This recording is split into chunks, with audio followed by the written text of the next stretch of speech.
A lot of you know, some may not know, that we are 3 members of the committee.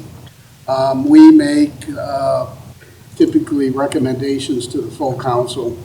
As you can see, Barry Van Hoosen is to my right, Corey Kluman to my left, Mark Easterly is the Deputy Planning and Zoning Administrator, and Brody is our Planning and Zoning Administrator. So we talk through some issues and then try and, if we're able to, formulate a recommendation to go to the full council for action. We have the first item is citizens' concerns, but if we're going to have discussion of land use plan, Conex boxes, and a perpetual issue of arborvitae. So if you're here to talk about one of those, you can, that issue will come up later. Was everyone okay with the October 13 minutes? Yes. Okay. So the minutes of the October 13 meeting are approved. I was going to move land use plan update up to the top because I think most people here are interested in that, although there may be some interest in other issues, but in part because at the last meeting of this committee, I think it was then that we said to the Heights community that we'd, and I'm well aware that the land use plan involves a lot more than that, but that we would try to address or discuss the concerns that have been voiced regarding the Heights and the Heights treatment and land use plan update sooner rather than later in this process. So it's my intention to move land use plan update today. We're up to the top.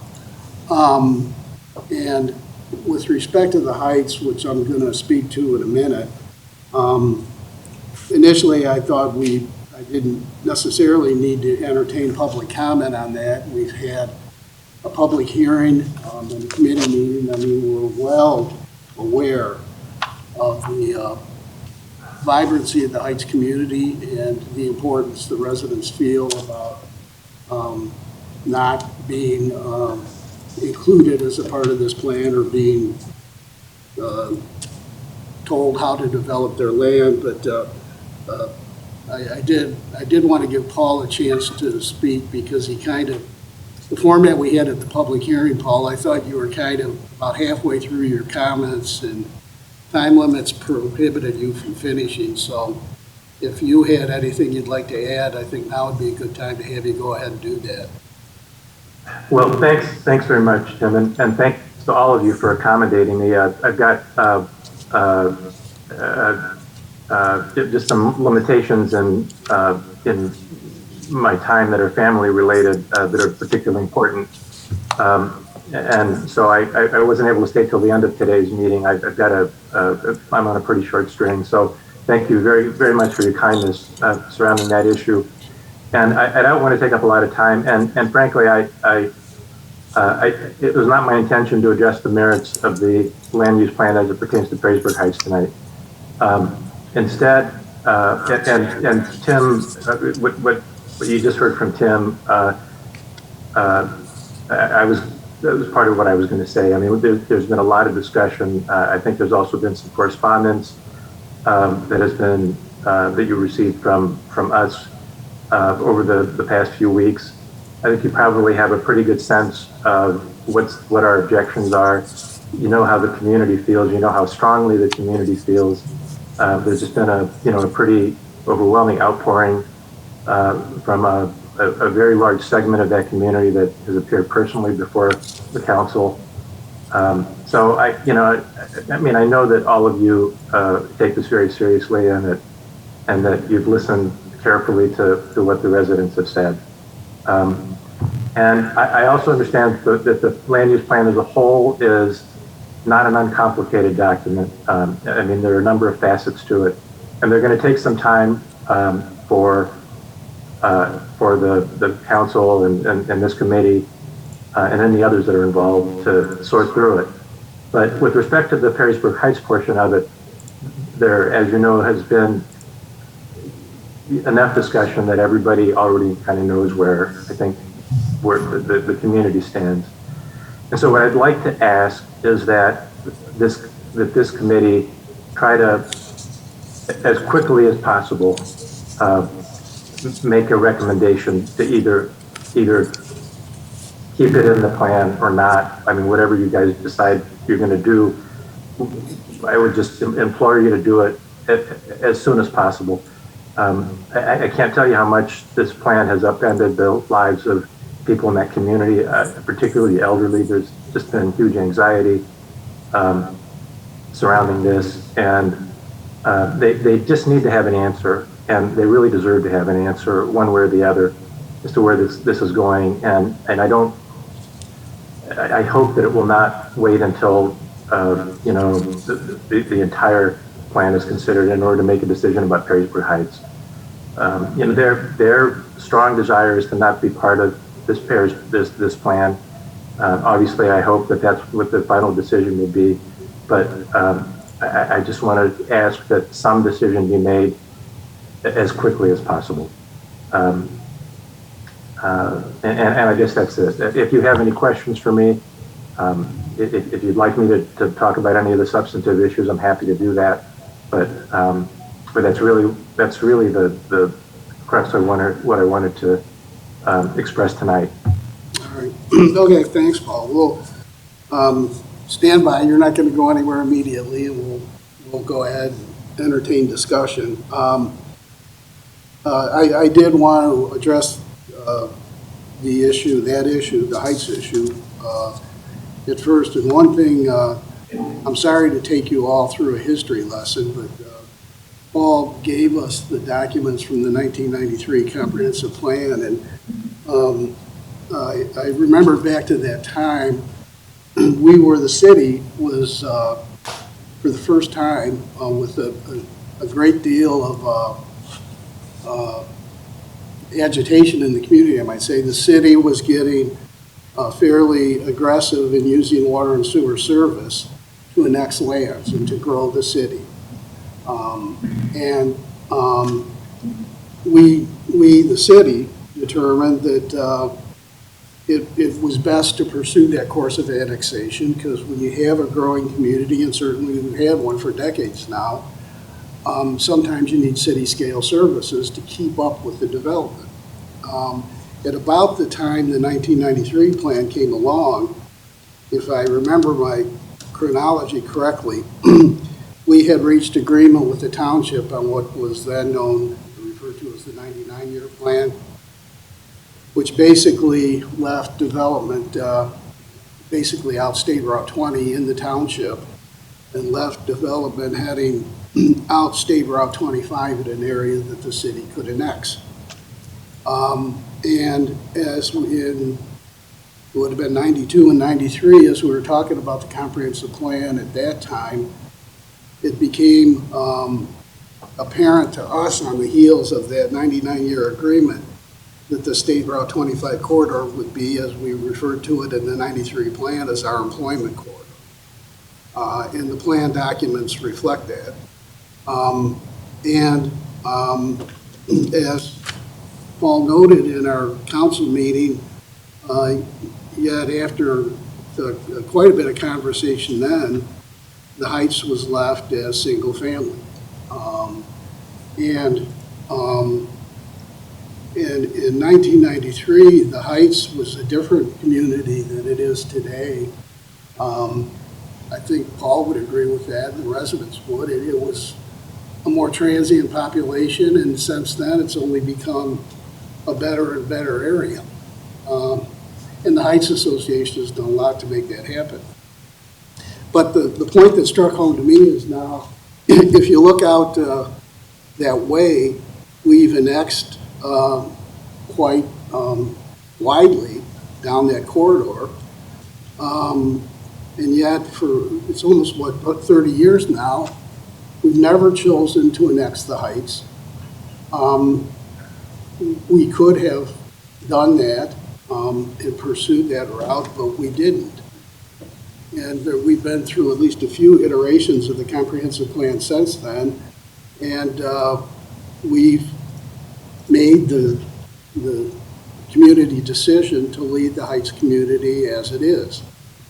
Now, I know Brody has expressed to us some of the concepts of planning, and Aaron Dominy did as well, that you can't plan in a vacuum and just pretend that everything outside your city boundaries needs to be ignored or should be ignored. And that's why the planning area has always been the water and sewer service area, to get some idea for development of the area as a whole.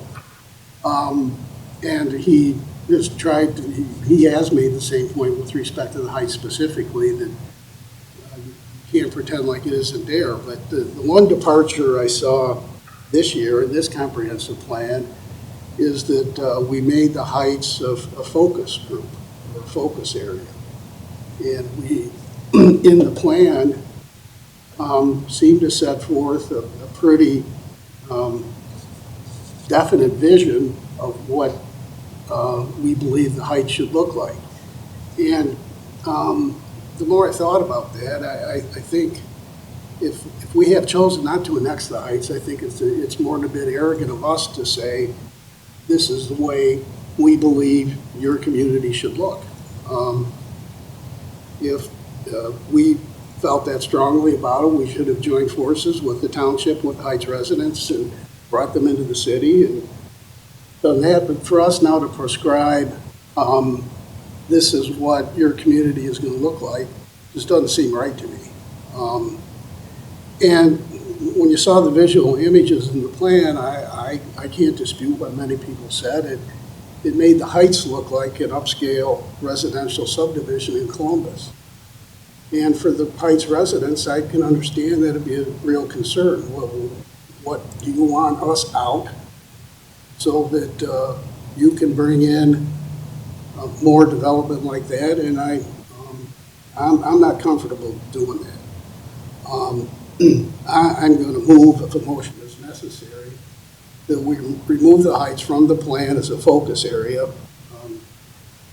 There's other discussion that talks about State Route 25 and so on and so forth, but for us to say as a focus area for our city plan, we're going to prescribe that this is what a neighborhood outside the city should look like, seems wrong to me.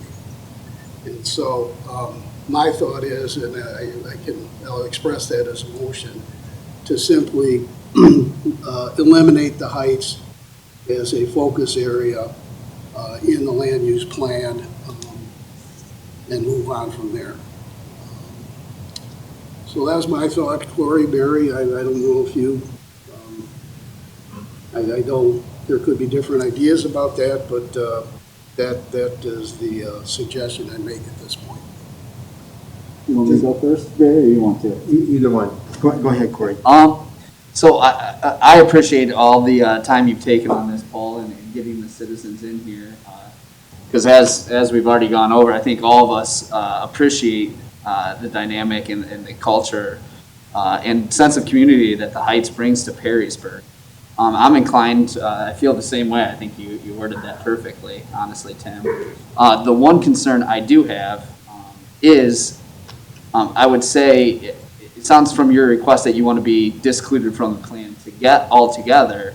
And I don't necessarily find that as a wise choice.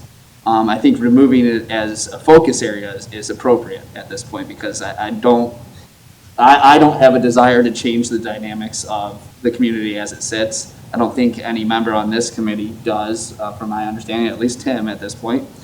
But I think it would be wise to, in the future use zoning map, still label it as a legacy community and provide that it's intended to remain residential. But I tend to agree with you. It's kind of a little much for us to put pictures and words to a space that we have no plans on developing as a city ourselves. And it does kind of create a roadmap for more development and Levis Commons type development at that, which is not necessarily cohesive with the current landscape over there. So I would support removing it as a focal point or focus area, but I would still like to keep it in the plan to help better preserve it as a residential area. Yeah, no, I agree with that. I should have made that part of the motion to the extent there is a motion. Gary, any thoughts? Yeah, just I want to maybe second what we've seen from the community of Perrysburg Heights, which is that they're dedicated to the community, and I just wish maybe other parts of our community had that same dedication. And we appreciate that and honor that. You guys have had tremendous turnouts voicing your opinion about the direction that's been identified. So I do have a clarification though on, because to remove Perrysburg Heights as a focus group, or to remove them from the land use plan, because I think those and I don't have clarity on that, because I think the Heights wants them removed from the plan, and that's one avenue. And I, if I were just to propose that if they were left in the plan, and I know, Paul, that's you're asking us to make a decision one way or the other, and I just want to know exactly what, that if they were left in the plan, it would be a residential legacy specifically, that the terminology that this plan is used is that certain areas are referred to as residential legacy or legacy residential. Yes, that's on page 45. Which seems it would be appropriate from the standpoint that the plan would dedicate it as residential, but it would also limit this other term that has been brought up called mixed use, which includes commercial. So I want to acknowledge that the Perrysburg Heights, if I understand this correctly, wants to be removed from the plan. And of course, I think that could be good and bad. One is then you're left on your own, which I hear you want to have happen, but it doesn't limit what's been happening, which is that the commercial continues to infringe on, we'll call it Perrysburg Heights. So it does not need to be a focus group. I agree with that. Yep. What I'm not clear on is where we're headed, whether it's going to be in the plan or out of the plan, and because, again, acknowledging that the Heights wants to be out of the plan. That's what I'm hearing. Yeah, I would say, if you look on page 45, which is the future land use map, the Heights, this is kind of what Corey said, the Heights is identified as legacy neighborhood. And I think that's pretty much what should be said about the Heights, that that area will generally be preserved as a legacy neighborhood. And there may be commercial intrusion, already has been, on the frontage on 25, but I think that's going to have its limits. So I think, in fact, that may have run its course or may be soon coming to the end of the depth of commercial development that may occur there. But generally speaking, the neighborhood the Heights occupied should, I think, simply be identified in our future land use map as legacy neighborhood, and take them out as a focus area or focus group, and then proceed to discuss other aspects of the plan. That's kind of my thought. And Brody's raising his hand. I'll let Brody go ahead, because I have a feeling he's going to touch on what I was potentially going to ask. There's a couple things here. And obviously, I've been at the meetings, I've heard the comments. I've heard the comments up here. I know what the intent is. My difference of opinion comes in on the focus area. And I think there's a misconception that the focus area has to be the first draft of what's in your packet, or it has to not be there at all. And I think the greatest assurance that you can provide the defensible document for future councils, for future decision makers and developers, and potentially courts, if it would ever come to that, would be to be as specific as you possibly can with this. Simply saying legacy neighborhood, it's a fairly broad term. It means that as long as it's a neighborhood use, it could be a high-end luxury loft neighborhood that's converted into. And technically that is defensible by a legacy neighborhood. So my recommendation in this process would be to go back to the drawing board with the heights, and if there was concern or fear that those residents were not included in the original decision-making process, to go back and spend a little extra time on that focus area and see if we can come up with something that actually addresses their needs. Because I don't think taking you out of the plan, I don't think achieves your goal, Paul and the residents of the Heights. And I don't think the support that you've acknowledged tonight for the Heights, I don't think achieves that by simply removing them from the plan. Going a step further and removing it as a focus area, I think that is a huge missed opportunity for determining the future of this development. I think that in order to properly, what I'm going to say, protect the neighborhood, if that is the goal, it needs to be drawn out, specifically clarified, even maybe down to lot size or housing style or arrangements of streets, those sorts of things, because that is a defensible document. That's the reason that people create land use plans, because they're decision-based documents that are defensible in court and against development, and it provides clarity to folks in the future that are 2 or 3 councils from now of what the intent is, what we were actually trying to accomplish. The other thing this does is it insulates you from annexation or development projects that are currently in the pipeline. So it does do that. We have a pending application now that's going in, that has been in front of the Planning Commission, is coming back. So this is for the property behind Taco Bell. The owner of that property, his name is Carl Alder. Anybody knows Carlton Aldler? Called our office and said he has a collection of parcels that he wants to sell. He's adjacent to the Taco Bell, the current Taco Bell property, and the property behind that, which is under consideration for development. This is a series of dominoes. This isn't something that I'm creating. This isn't something that doesn't exist. Okay? This exists and this is happening. That's how you got a AAA. That's how you got social development. That's how you got Taco Bell. That's how we got an application in front of the Planning Commission for a strip mall behind Taco Bell. This is none of our creation. Okay? These are things that are happening. And when Aaron Dominy talks about market forces, those are market forces. Those market forces are influencing your friends, your neighbors that own property in this area. And by all indication, there is nothing to suggest to me that this is slowing. Okay? So my personal opinion, what I would do is identify an area within a certain distance of State Route 25 to acknowledge the employment corridor in the commercial area and establish a plan that you can actually get behind. Okay, so we've heard complaints about the open space, we've heard complaints about mixed-use development, we've heard complaints about the housing style, that maybe it's unaffordable, those sorts of things. I would say acknowledge the fact that commercial growth is going to happen along State Route 25. It has happened, it's continuing to happen.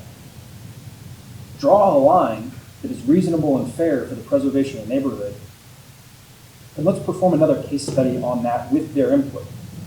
And if that's something that looks exactly like what it is now, that should be worthy to make that plan, because that's the only way that you really protect this neighborhood, is spelling it out in text and in graphic form so that there's no confusion. Text can be interpreted many different ways. But if you provide a diagram, and that's the reason that the diagram was created, was to provide a vision that you could work towards, to take the confusion and the interpretation out of what the text was saying. That would be my recommendation to you. And even to piggyback on that, it also gives the residents a chance to give you input as to what their own vision of their neighborhood is and will be. Yeah, but So I'll tell you what, understand their identity. we're in a real bad spot to do that now, because this thing got thrown out there. Yes, the Heights could have been aware that there was a comprehensive plan or a land use plan update occurring, but I don't think there's a great level of trust out there. And I don't disagree with Brody's suggestion that we give there some Legacy neighborhood is said to have a height of 1 to 3 stories. It says current development patterns and uses, and then public and semi-public, which essentially is the Heights Community Association. If you want to give some more context to that, I understand the wisdom of doing that. I don't, and I don't expect that I'll ever support the notion that it should be a focus area. And if you want to, but if you're going to undertake that effort, I don't know what you do with Aaron and how you hold him into that process. And, I mean, that's a road that you're going to go down that'll be a few months, I think. And I've been an advocate the entire time that it's more important to do it right than it is to do it fast. I agree. So if we're talking about it's worth doing right by them. I agree. If we could have Paul kind of address. Oh, is Paul trying to What we've done. say something there? I'm still here. Yeah, did you want to add anything, Paul, at this point, or any reaction? If we can, I mean, Brady makes some good points about coming up with something that gives even greater protection than what's in the 1993 plan. But, and I would, and I'm sure many of the residents would appreciate the opportunity to meet with him and talk through some of those issues. But we have the 1993 plan, so if we can just put aside this plan, and frankly, these consultants were not hired with what we're talking about in mind, and I'm not sure that it's their expertise. But Brady had just expressed some good ideas, and I don't know why we can't work with him separately, talk through some of those things. But I really think it's important for the residents to know that it's not going to be part of this particular plan. I mean, there's just so much in the language of it, in the direction and what it says is trying to accomplish that are antithetical to what the residents would like to see, and just having it part of that dialogue that's part of that 100 pages is going to be concerning. So anyway, I can try to call in from the car, but I've got to get going. But that would be my suggestion, that we take it out, recognize that it's part of the 1993 plan, which basically does the same thing. It's single-family residential with limited flexibility in making any modifications from that. That's not too much different than the legacy neighborhood. It's currently residential high density because of the small lots. And Brody, if there are some additional protections that we can put into place to guide future development, I'd love to sit down and talk with you about that. All right, Paul, thank you. If you disappear off the screen, we understand why. We've got things to do. And I think are we video recording this, so we'll have access to the rest of this? This is just live stream. This is just live, okay.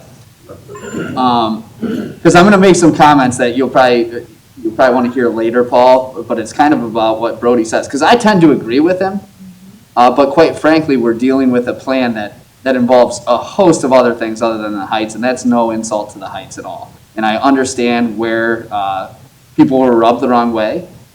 They felt discluded from the process, and I'm glad that we're having these discussions so that hopefully it's not a problem that happens in the future. But I want to move focus onto part of the other parts of the plan. So quite frankly, I'm deferring to what you are saying as the representative. That you guys want to be left out as a focus group. You're okay with the legacy neighborhood. It sounds like Brody may be reaching out, if that's the direction we go, Brody may be reaching out on how to further define that to fit the needs of the Heights. But what it comes down to is if the plan doesn't include you with higher degrees of detail than that legacy neighborhood spec on the future use plan, then I am worried that it's not going to have any plan whatsoever. so that your concerns are going to be realized by commercial development because there's lack of a plan, or we get piecemeal people wanting to join the city, as is going on right now. So, but I understand you gotta go, Paul, so it's okay. It doesn't mean this dialogue is over. Okay, thanks very much, you guys. All right, thanks, Paul. Courtney, I misspoke. This here is being live streamed. The meeting will be recorded. Okay, so he can review some of these comments after. Okay, great. That's really where my rub is I think everyone's at the default. Let's not forget, the Perrysburg Heights are part of the township. I mean, and we added them to the plan, but realistically, they should be working with the township currently also on preserving their neighborhood plan. Okay, so our plan is just a suggested plan if you're annexed or part of the city. There's significant footwork you can do getting a hold of your township trustees and trying to preserve the integrity of, yeah. So, I mean, please follow up on those. There's only so much we can do because you are not a part of the city, although you are very much valued by the city and what you guys bring. For me, if you guys are saying, hey, we don't want to be a part of that plan, I want to respect that and not cast our visions onto something that you guys already hold, way more closely than I do, even though I enjoy the Heights and what you guys bring, okay?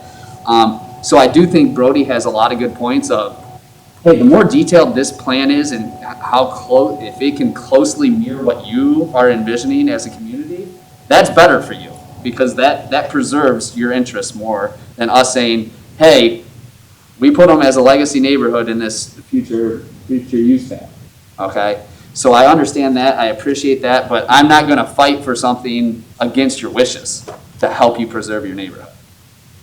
Just because I disagree with the tactics of doing that, or that you're better preserved. That's not my job to go out of my way to better preserve your interest if it's not something you want, okay? Well, I can support what Brody was suggesting to open a dialogue, and I completely agree with what he said. It's better to get the plan right and adopt it quickly. Do you think, Brody, you heard enough from Paul that there can be a link of some sort made between us and Paul as a representative or other representative of the Heights to talk about some of the points you made tonight, which I think are valid ones? Yeah, I think we can do that. The concern that I have is it's not a concern with the Heights, but it's representative of this scenario, is that when you plan for the exact outcome somebody wants, you're not really planning. It's preservation. And we need to plan while preserving, okay? So my recommendation is to, like I said, acknowledge commercial growth and commercial expansion that when you look at development maps, logically makes sense. There's going to be, this is overly simplified, but a certain number of feet off of State Route 25 back to the east into the Heights. The plan is probably going to suggest that some of the existing housing stock, and it may be 5, it may be 10, maybe 12 houses, I don't know for sure, that there be a logical breakpoint that we can properly buffer the commercial and industrial users from this neighborhood. So the plan, any reasonable logical plan is probably not going to say, we're going to just take a snapshot of this and it's never going to change, that nobody's ever going to tear down a house, move out of a mobile home, replace it with something. There's probably going to be a gray area there where there's shown as transitional area of Perrysburg Heights. But the give and the take of that is you give that transitional area, but you preserve the back half of that. So as long as that's understood, I'm not writing the plan, but we certainly want to, the consultants came up with something that they believed was prescriptive, that's something that was for the betterment of the community overall, both Perrysburg residents Heights, or the Heights residents, as well as the overall city. And obviously, maybe fell short on that particular goal. But it doesn't mean that you have to accept that. They're a tool, much like I'm a tool for you to use to accomplish what you want. I'm not here to oppose what I think is best. I'm here to figure out what you want and make that happen. And I think it's realistic to identify a transitional area because, like I said, Mr. Carl Alder wants to sell his property. It's very logical, being next to a Taco Bell and a strip mall, somebody else is gonna then take interest in that property. And that we need to probably acknowledge that future growth, because it's not far off of State Route 25. But come to a point and say, but we want to discontinue that at this point. We want to allow a little bit of expansion, but we also want to provide that transition. And I don't know how well that will be received on the other end. Many of these folks are ones that have contacted myself or Mark in our office and offered their property up. If they're offering it to the city or to other folks, you know, anybody can buy it, and eventually somebody will. So I guess the tone of what I'm saying is a little bit of give and a little bit of take. Might get a plan that ultimately preserves what they're looking to preserve. Maybe not 100%, but if we can get 95% of that, acknowledging some changeover, and some things will change over time. But if we can clearly delineate where we want to have certain activities happen, that's the best assurance you can get. I'm just worried that there's already been a kind of poor relationship established when it comes to talking or being optimistic about development within that area and drawing a line. I think that's going to be a tough conversation based on the dynamics thus far. I hope we still reach out and maybe consider that option. I'm not too optimistic, but I think it's always important to remember that even with a plan like that, the city's not buying property. They're not forcing anybody to sell property either. Yeah, I had one reaction, Brody, then we'll let the lady speak. I get what you're saying. I don't know how successful you can be in drawing a line for the transition area. But I understand the merits of doing that from a planning standpoint. Because right now, I guess these projects will just come before the planning commission and drag, and they'll say, hey, we want to put this back there now behind the Taco Bell, to take a real life example. And I guess you can make, the planning commission can certainly make a decision. Does that make sense to have that type of use at that location? And, you know, does it have the infrastructure to support the roads and all that sort of thing to make it work? And, you know, part of me says maybe the market can figure that out. You know, no one's going to jump in here and go 5 blocks back in the Heights. We want to build a Burger King right in the middle where we've got that park envisioned. So there's some limit on the degree of commercial intrusion you're going to have there. But if in a perfect world, yeah, if there could be some consensus reached that, hey, this will be a transition area that will be, you know, that could go maybe a couple different ways. We don't know, but you can know beyond that transition area, we're not getting extend water and sewer, and we're not supporting any further development there. I know what Corey's saying, that we maybe got off to a little bit of a bad start with Heights, but I'm confident that we can have that dialogue still. And it might take us, it might delay us, but you know, I'm okay with that. We do these every 10 years. There's no sense in, we don't want to take 10 years, but there's no sense in trying to rush it through in 3 months. So the other thing I'll emphasize is I don't get the same impression that we're off on the wrong footing between the city and the Heights necessarily. I think we're all on the same team. I'm not here to impose, I don't have a vision for Perrysburg Heights that I'm trying to impose on anybody. Like I said, I'm a resource to accomplish the goals and priorities that you establish as a city council. So I'm hopeful that I'm viewed by the resident of Perrysburg Heights as a neutral, as a tool, as a conduit to reach these folks. So I would be happy to try to work as an intermediary between the two of the resolution. I have not actively worked against Perrysburg Heights. In fact, I know some of the folks that I've worked with on issues in the past. I've had a good relationship. I don't know many folks, but I would be willing to do that, and I hope that I'm not viewed in a negative way as being a presenter of a plan that I did not create. I helped facilitate a process. I did not the author of that. Do I think there was some merits to that? Yeah, I mean, there was some planning sense that went into that. But there were some things that were also obviously overlooked. So, No, I don't think there's any issues there. That's why I think you could reopen a productive dialogue. And I'd encourage you to do that. If we got to kind of, I don't know what we do with the rest of the comprehensive plan in the meantime, if we set it aside for a few months, or maybe we take whatever, it's on people's minds now, so talk through whatever other issues people may have on their minds, and then we might have to pause final adoption as we try and conduct a dialogue with the Heights that would lead to a result that both sides could better support. Ma'am, you always got to start with name and address. Understood. Name is Leo DeLeo Ponce. I live at 25614 Broad Street. I'm going to be very transparent with you, Brody. No, you're not on a good foot with a lot of residents there in the Heights. can you explain why? Yeah, because a lot of that, where you speak, they only see that, you're speaking and pushing for something to happen, and they don't like that. They want a voice. So we've done things with some of the residents there, and I know you said you don't know a lot of them.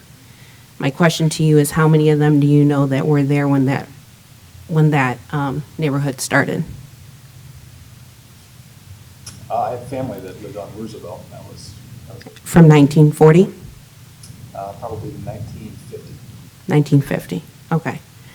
So my mom, well, all those other legacy residents are no longer with us.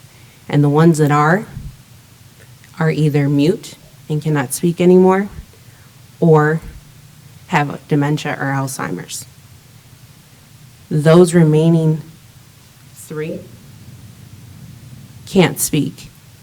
The generations below them are the ones talking, and those are the ones that have had property transferred down to them, and will continue to do that as long as we're allowed.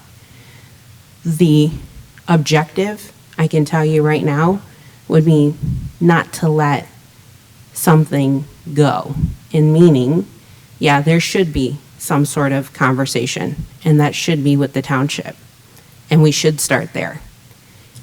And I think that putting it in the city plan and us not being part of the city is not a good thing. Protecting us, yes, and I think we should work together to protect that, city, township, and residents.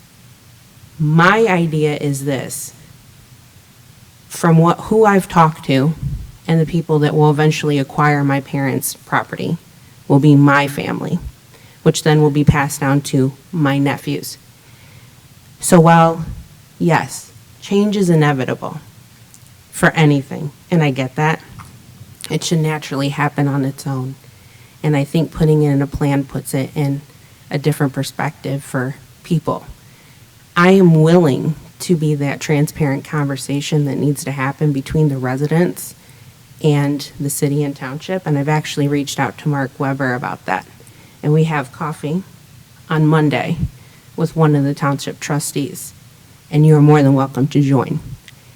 My whole thing is that we would like to preserve that neighborhood till I'm long gone, or till my nephews are long gone, because I think that it's a great opportunity for Perrysburg to continue to be progressive and provide opportunity to a lot of people of lower income homes or moderate to lower income homes. Because let's be honest, even some of us who work a 40-hour work week, while we're not considered low income, we're still, need to make sure that we're purchasing something within, our budget, and also providing our children continual opportunities that we have throughout the years. Well, Perrysburg Heights currently serves the schools right now. It does not serve the community in its entirety because of the change that has happened. And that just means the older generation isn't involved. We need to redefine that as well. But that's something that us residents have to work that out with Paul and everybody over there at the center. What we want is to not be a part of the city plan, but to come up with something to protect us. like you said, Brody. However, the push that continually happens from you and people seeing and hearing, they're only hearing, well, Brody is the one who keeps saying, well, he keeps having people come, and say they want to be a part of the city. We need to stop that. That's what we need to stop. So I think your council members are correct. Nobody there really has any trust in anybody. Some people do because we know you. You know Stephanie, you know Anita. I know Mark. I don't know any of you. But I don't understand. We need to go back to that 1993 plan because maybe I'm missing something or maybe I'm misunderstanding, because it specifically states in there that it would be a protection of the income forces that you're talking about. There's a statement within that second paragraph that says that the reason why that plan is there is a protection. So I can tell you right now, some of the residents have said if it's the water that's an issue, nobody minds tapping back into their well that still exists on their properties. So we need to come up with something. But right now, yes, we need to protect 100%. And I get where you're coming from. I deal with plans all the time for years on end in my job. We're planning for 2025. I get it. But we need to be more, you need to kind of like, I hate to say it, but walk on eggshells right now so you can regain the trust of the residents. Two things I want to address that you've said is that we need to stop talking about people wanting to buy the properties. These are, I didn't say want to stop talking. I said we need to talk about how we can preserve the land and how that land that's being purchased or sold to protect the community so it stays where it's at. Just like downtown Perrysburg is considered historic. There's multiple houses in that area that are historic. there are, but what I think I'm hearing you saying is that we shouldn't be talking about that, and that's opposite of the point. We need to have those conversations. We can't ignore reality. And the only thing that I'm guilty of in this entire process, and you can ask several of the council members that are here, is I have consistently said that we need to have a plan. Not having a plan is irresponsible and not an option as far as I'm concerned. I have never once said what the plan should be. And I'm fully in support of you having say in what that plan looks like. And I'm happy to help you do that. I can be a resource for you. The same as I can be a resource for these council members.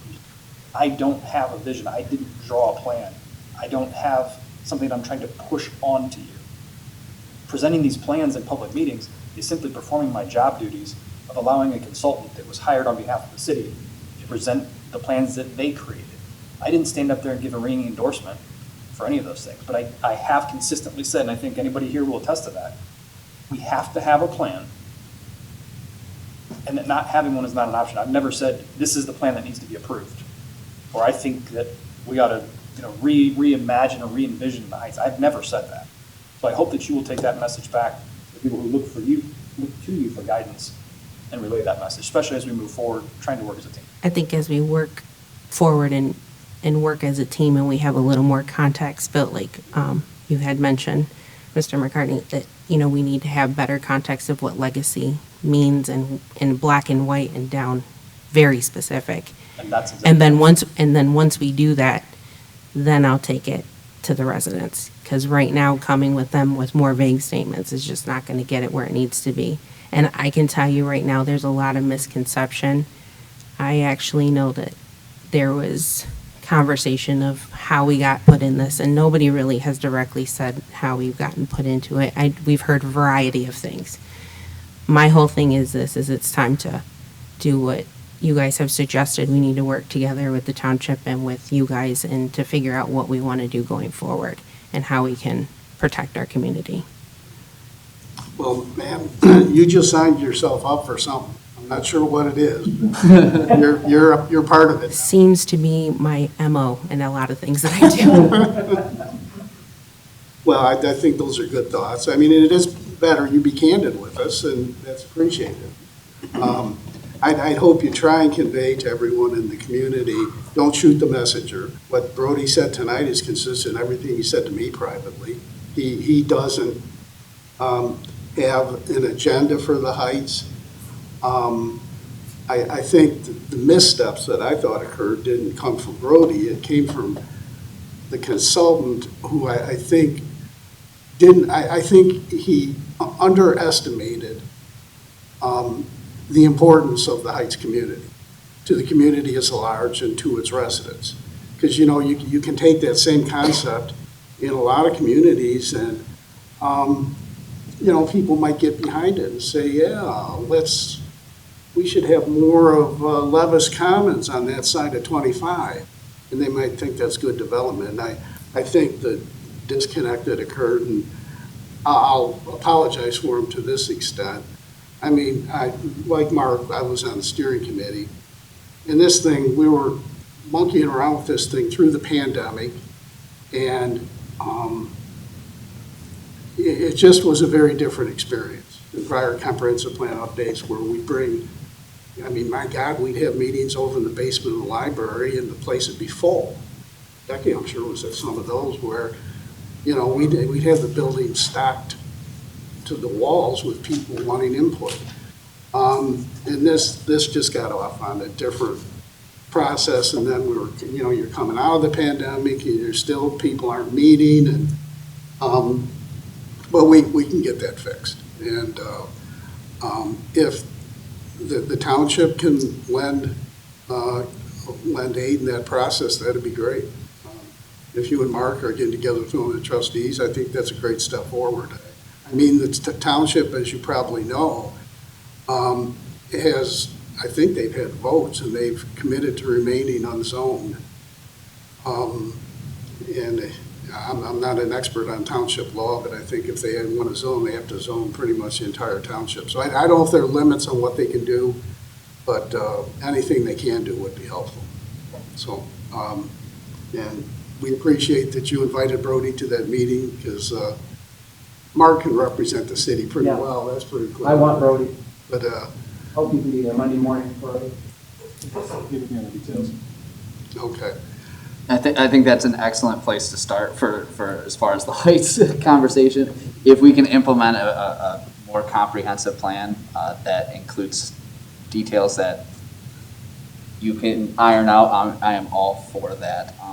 I think be prepared in that meeting. Obviously, you're going to know your side of things, but I think what's tough in these conversations is Brody's going to know all the development that's going on or applications that are coming in.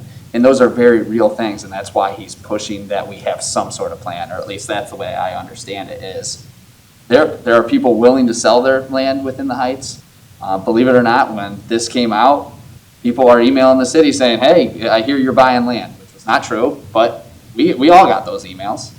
And he's going to have intimate details on who may be interested in buying what and what their plans are too, and give you more insight on those hard truths that you're faced with, or that first domino that he's talking about that can lead to what you don't want if there's no plan.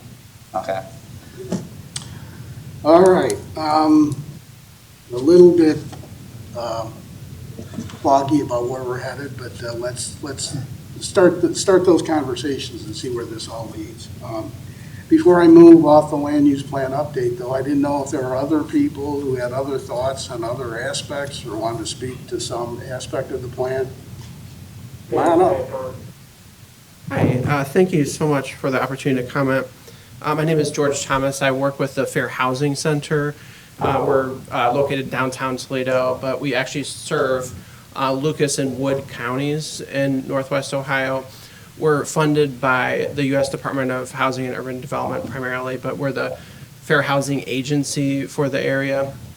And so we do a lot of different things. Like part of what we do is private fair housing enforcement, but I'm really here more in the realm of our public policy advocacy. Part of what we do is help communities better understand the Fair Housing Act, the goals of the Fair Housing Act, and how communities can work towards those goals, which are basically creating diverse communities of equity and inclusiveness. And the prepared comments I had were not necessarily really focused specifically on the Perrysburg Heights issue, which I understand was a lot of the interest, particularly with this plan. But I couldn't help but consider, as you're kind of working on this issue, I wanted to mention in the Toledo area, there's a group called the Toledo Design Collective that actually helps communities, neighborhood areas, like they'll meet with residents and help them plan from their perspective, like what a community plan, what a land use plan should actually look like, where the community groups actually drive that process.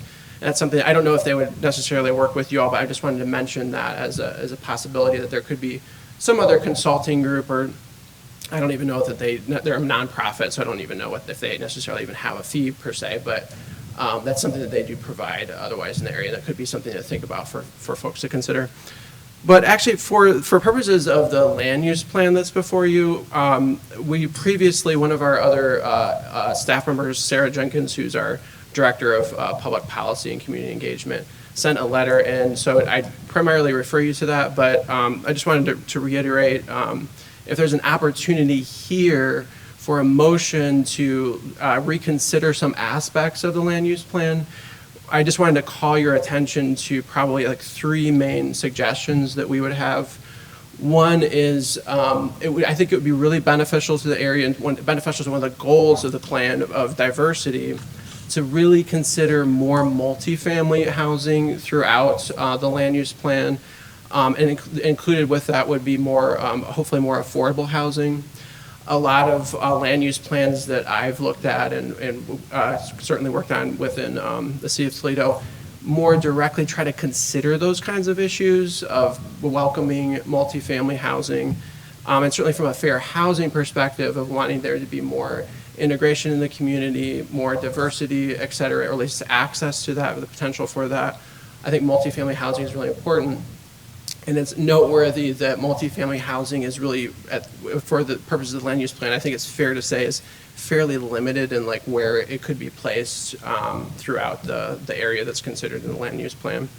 Second issue I wanted to call your attention to is really the need for more public transportation. So if we take one of those guiding principles in the land use plan, which is, one of them is diversity, but public transportation is so critical for that.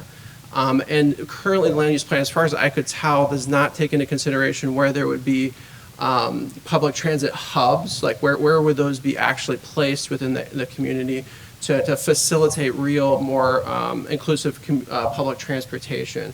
Where would those be, zoned, where would be the land use for like public transit hubs where the transit would be located and then help people get around, the area, et cetera. But I would point out, though, that it does think a lot about transportation. There's a lot of discussion about walkable routes. There's a lot of discussion about biking, et cetera. So it is taking into consideration transit.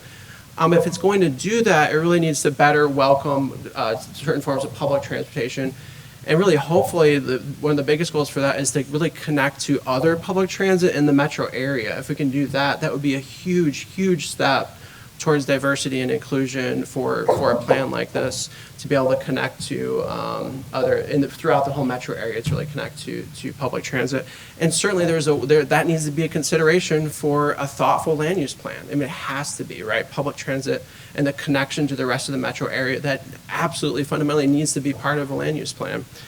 Third issue I just wanted to call your attention to is, I noticed that the land use plan doesn't necessarily consider access issues for persons with disabilities. And that could be more of a consideration. I think that it could be developed into this a little bit more. How do we make sure that persons with disabilities are more fully integrated into this sort of land use plan? If it would be helpful, I'm happy to provide you a little bit more literature more specifically on that. There's a lot of potential like best practices that are available, and I can send you some literature about that.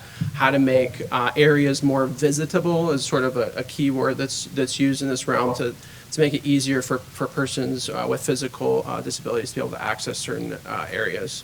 So those are the three. I'm just highlighting those three main points, but my overarching request here is to highlight that need for diversity and inclusion from a fair housing perspective.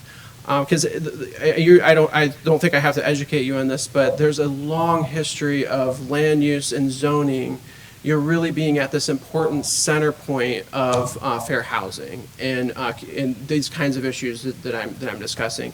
So for a really well-defined plan, and I liked some of the comments earlier, like we want to be specific, right?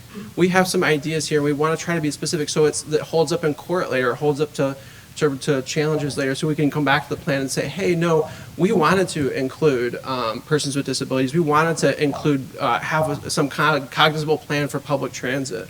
That should be in there.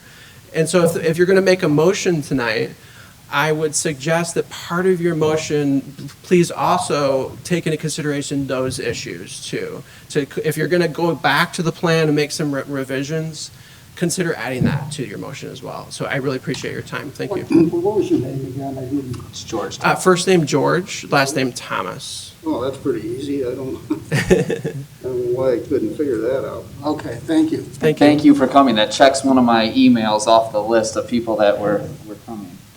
And I can address just a couple of those comments. Sure. So items 2 and 3, item 2 is public transportation, and number 3 is the kind of disability access plan.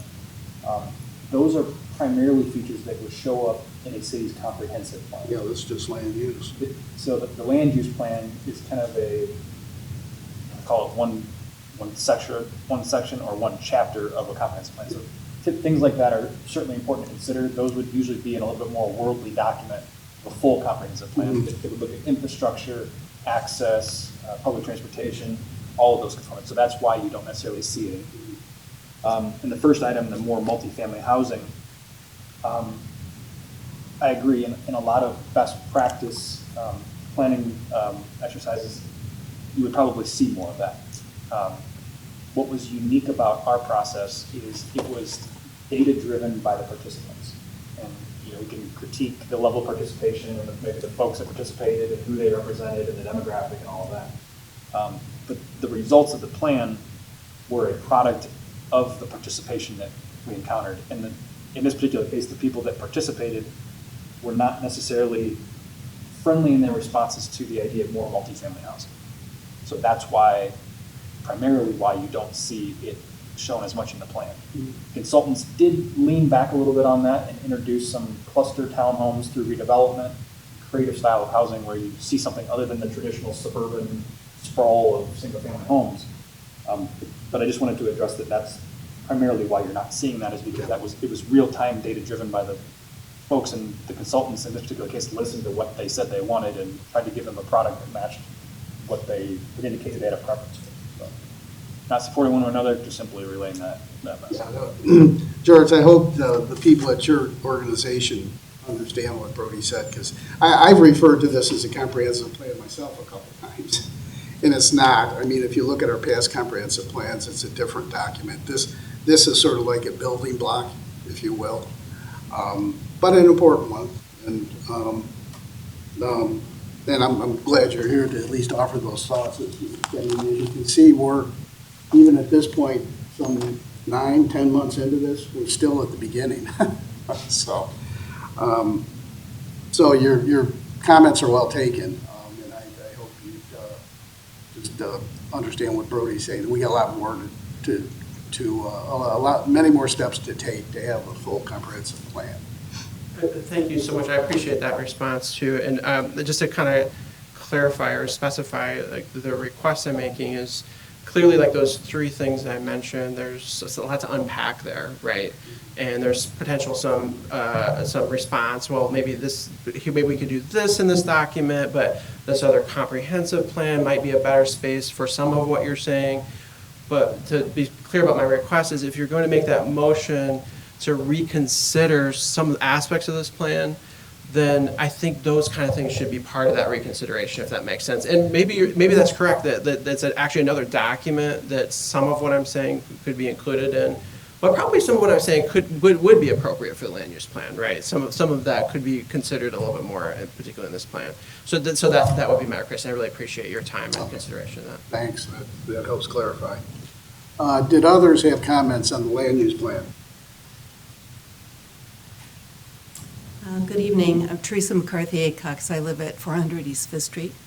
I'm really happy to hear about the plan that Councilman Weber and you have to meet with the township trustee. When I first spoke about this, I was aware that the odd position that the Heights occupies as far as being in the township, but being able to be annexed to Perrysburg was a critical part of the problem that needed to be resolved. And I think that you're taking the steps to initiate addressing that. I do have questions and that come out of my lack of knowledge. One of the things that I have been concerned about are the people who would like to sell their land and would contact the city for annexation. And one question is, do you have to say yes to that, or can you say no? No, we could say no. Okay.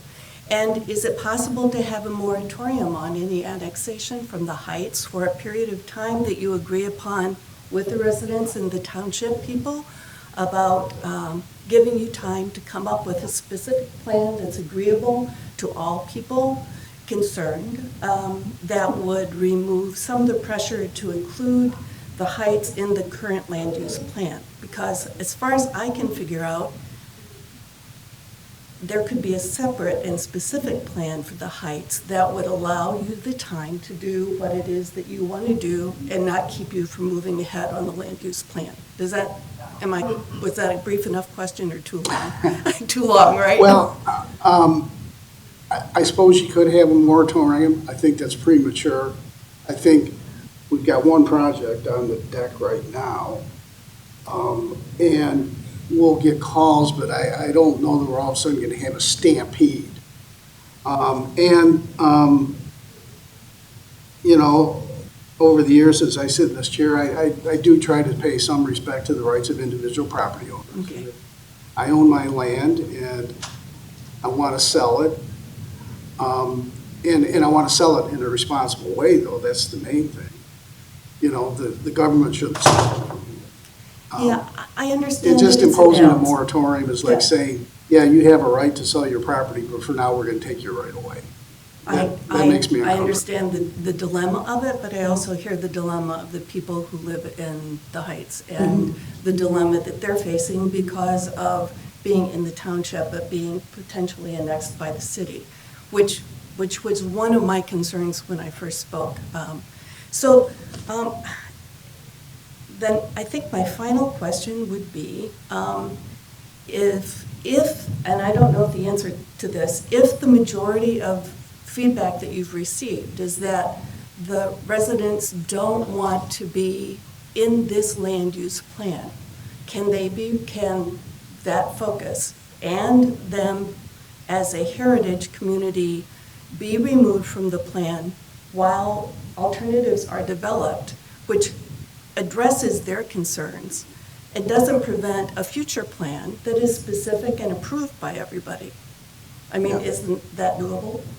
Yeah, but I don't think, we're not gonna, in my view, from what I'm hearing tonight, we're not gonna try and rush to adopt some comprehensive plan in the next couple months and call the question. I think what tonight gave us an opportunity to do is to maybe restart a dialogue about how there might be cooperation between Heights and City to serve both parties' interests, and to maybe pause the plan for a little bit to see if that can happen. I heard pretty clearly that is probably not going to happen, and I also heard it from Paul that his concern was that the pressure for the residents of this lingering is contributing to more difficulty rather than resolving the problem. And so common sense says to me that you have an option of addressing the current concerns and still opening the door to resolving it long-term. And that was my question when I first spoke, was what's the long-term solution, which is the township, the city, and the community coming up with a plan that really will address the needs, I think, of the community and not allowing it to fall to speculators, which is what you're describing, is while in the midst of an individual wanting to sell their property and wanting to index so they can make the most money for that. That's not just the original residents of the Heights. We're talking about many people who have bought land there speculatively.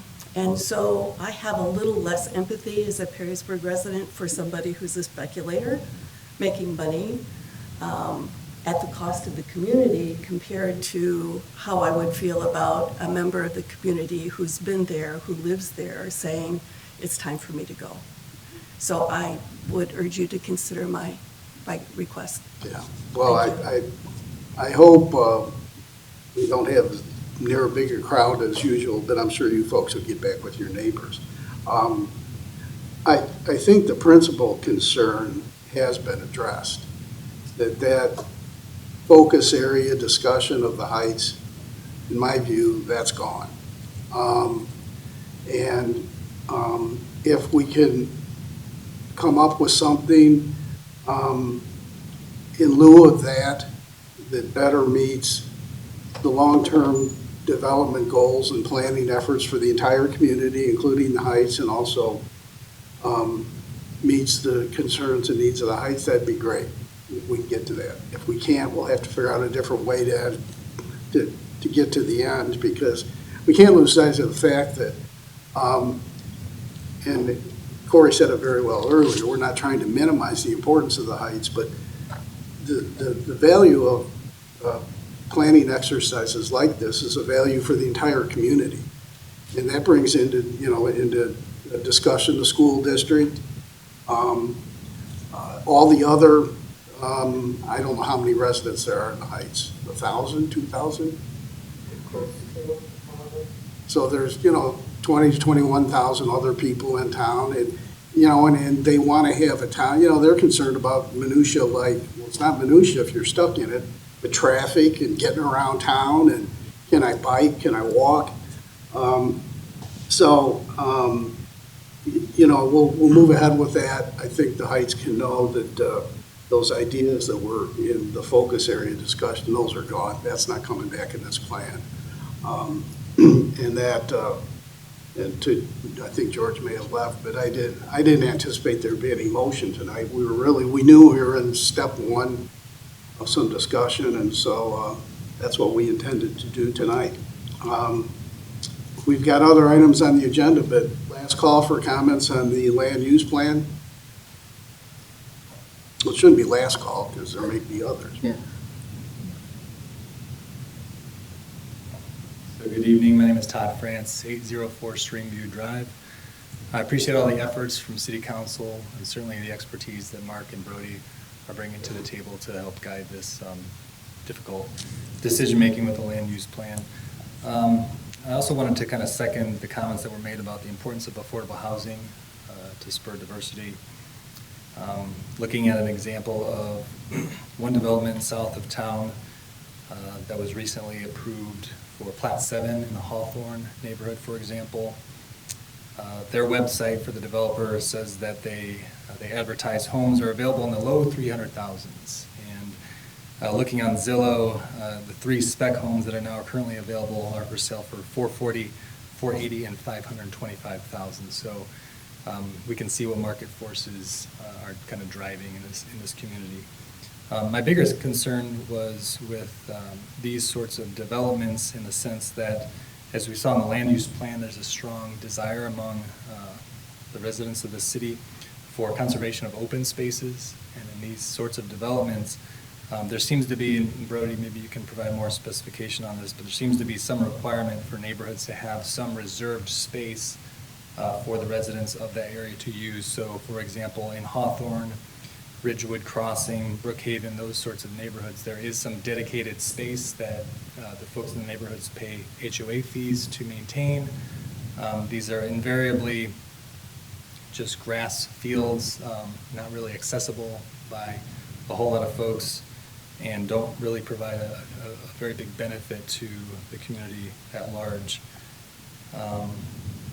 And so I come here as a representative, not as a representative, but I'm a member of our PRAC, of the Parks and Rec Advisory Committee, and I don't come here representing that committee, but I am a member of it.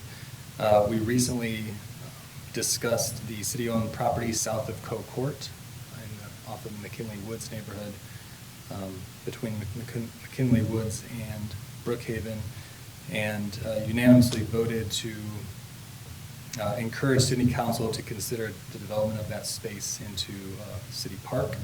That's about 13 acres, and that would be the first city park that's outside of the 475-75 belt. So where all the development is happening in the city, there's no park space, and so it's challenging for families in those areas to get to parks other than by passenger vehicle, which, if we're following the news and seeing things that are being discussed in Scotland these days, and with the federal government's initiatives, then I think there's potential opportunities for us to give folks what they want in this community, which is non-motorized paths. One of the motions, as part of our motion from PrAC to City Council at our last meeting, was not only to develop that into a park space, but to provide motorized and non-motorized access to that space, so that the surrounding neighborhoods and people from outside those neighborhoods could access that potential future park when it is developed. The last thing I'd like to mention is I do really appreciate the mention of conservation of open space in the land use plan. And certainly the city is not in any position to specify or micromanage what private landowners do with their property, but just from a visual standpoint, as they were giving graphics of how these spaces could be developed, there's lots and lots of green space, right, which is great. But I think as a Midwesterner or as an Ohioan, we know what green space means, which is lawns, right? And so lawns require tons of mowing, which is not great, obviously, for air quality. It also tends to mean lots of fertilizers and pesticides, which I'll mention that as maybe some of our communities along the river and others are literally using the river for a toilet. If you follow that news, then I don't think that we need to be adding anything to that. And again, we can't really control what individual property owners do with their lawns. But from a visual standpoint, to me, it's implied that there's just a lot of farmland that would be developed into green space. In other words, lawns that would need to be maintained heavily with mowing and chemicals. So I appreciate any comments or any thoughts based on that. So thanks for your time. Todd, thanks. Corey did forward your email to the rest of us, so I think all the councilmen got the email you sent, Corey, and which was interesting to me in many respects, but one in particular. Okay, maybe that's why. I see. I was not aware that PrAC had made a recommendation about that park off Co Court. I can tell you, we've had in our sights for a while, we need to get another park out on that side of town.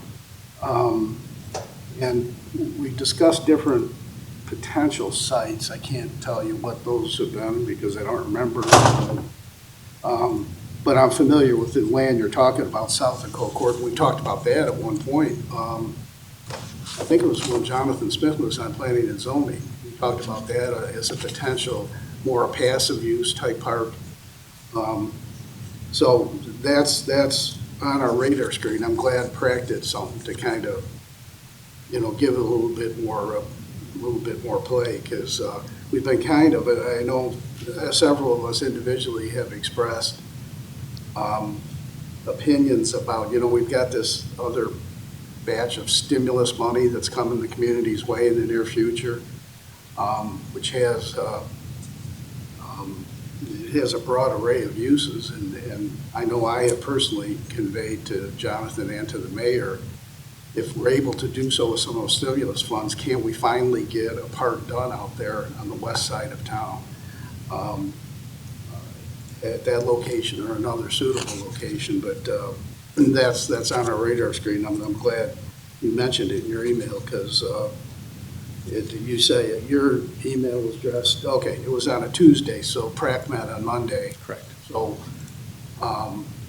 So, okay, maybe Deborah had conveyed that she intended to at Tuesday's meeting, but we got it in your email.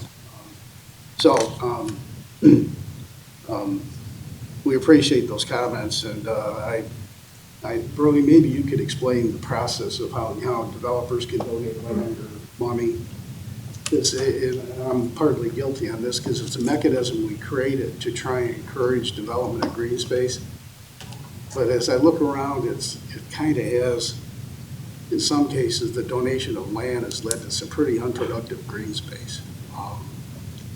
Maybe that's something we got to rethink. I mean, that may go beyond this land use plan. It's kind of a different issue. But just to maybe explain the process so everyone's familiar with it. Yeah, I guess I'm going to start out by answering the question about the co-court property. Jerry Hall. So that is right at the stub of Ringgold and Dwyer. Brings me back to a conversation. Hawthorne subdivision was being developed. I specifically worked with the developer. We implemented a land swap. We extended the two substreets of Ringgold and Dwyer south into that property. I believe that Dwyer is the easternmost substreet. I specifically worked with the developer to about halfway down on that stub street, stubbing to the west, it would be into the east end of this open space, to provide an actual, I think it's a 60-foot right-of-way between two homes. It's currently planned to be grass, which would be the motorized access into that site. I lobbied the planning commission to require that actually be paved as a stub street so that the houses on each side of that could reasonably expect that there would be a street there at some point. It didn't just look like a convenient open space for them. I was not successful in that, but I was successful in securing the right-of-way for that. So the city does have potential motorized access into that site. The other thing that I can tell you is I lobbied members of this committee, Jonathan specifically. I was recommending at the time that we, what I refer to as overzone that property into park property. And with the intention that we could build a full park if we wanted to, but didn't mean that we had to do that. And I think some of that land was preserved as S1, which is a scenic and open space, which allows for the passive park. I said, we can always have parkland that is underdeveloped. You know, we can do a passive use on an active park, but we can't do an active use on a passive park. And if my memory is correct, we ended up taking the majority of that at the request of, I think it was the folks on Co-Court, as scenic and open space. So the options that we have for recreational activities on that site are fairly limited. Doesn't mean it couldn't be changed through rezoning, but that's kind of the course that we took at that point. So hopefully that answers a little bit on the Howell property. Can I ask a clarifying question? So the western stub is Ringgold, I believe. That goes directly into that forested area. Is that slated for development then? It will go through that woods. Okay. So a portion of that woods will be separated. You'll still have a wooded buffer on the west, preservation of most of that to the east. And there will be a few houses on the western side of Ringgold Road as you closer down to Crossbrook. I forget the exact. The east-west road? Yes. Okay. Let's see. So that, as it's shown on the auditor's site right now, that forest and then the land to the east of it and a little bit to the south is city property, but you're saying that the city has swapped some of that land in the forested area to the developer? We gave up some of the Dwyer Road property in exchange for land to the south of that. You'll notice on the auditor's site, it's a kind of a rectangular section that has a small notch at the bottom of it that isn't actually an access, which would be a pedestrian non-motorized access off of that east-west road back into that site. So is the intention there's one access point for non-motorized and one access point for motorized? Well, I would say that the access point for the motorized, which is coming off that into the east end of that Howell property, could be used for there's sidewalks that would be motorized and non-motorized, and then exclusively non-motorized would be coming off of that east-west street into the center of that park. Okay.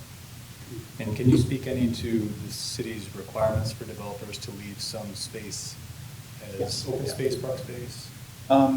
Yeah, and I think that was pointed out well by Kevin.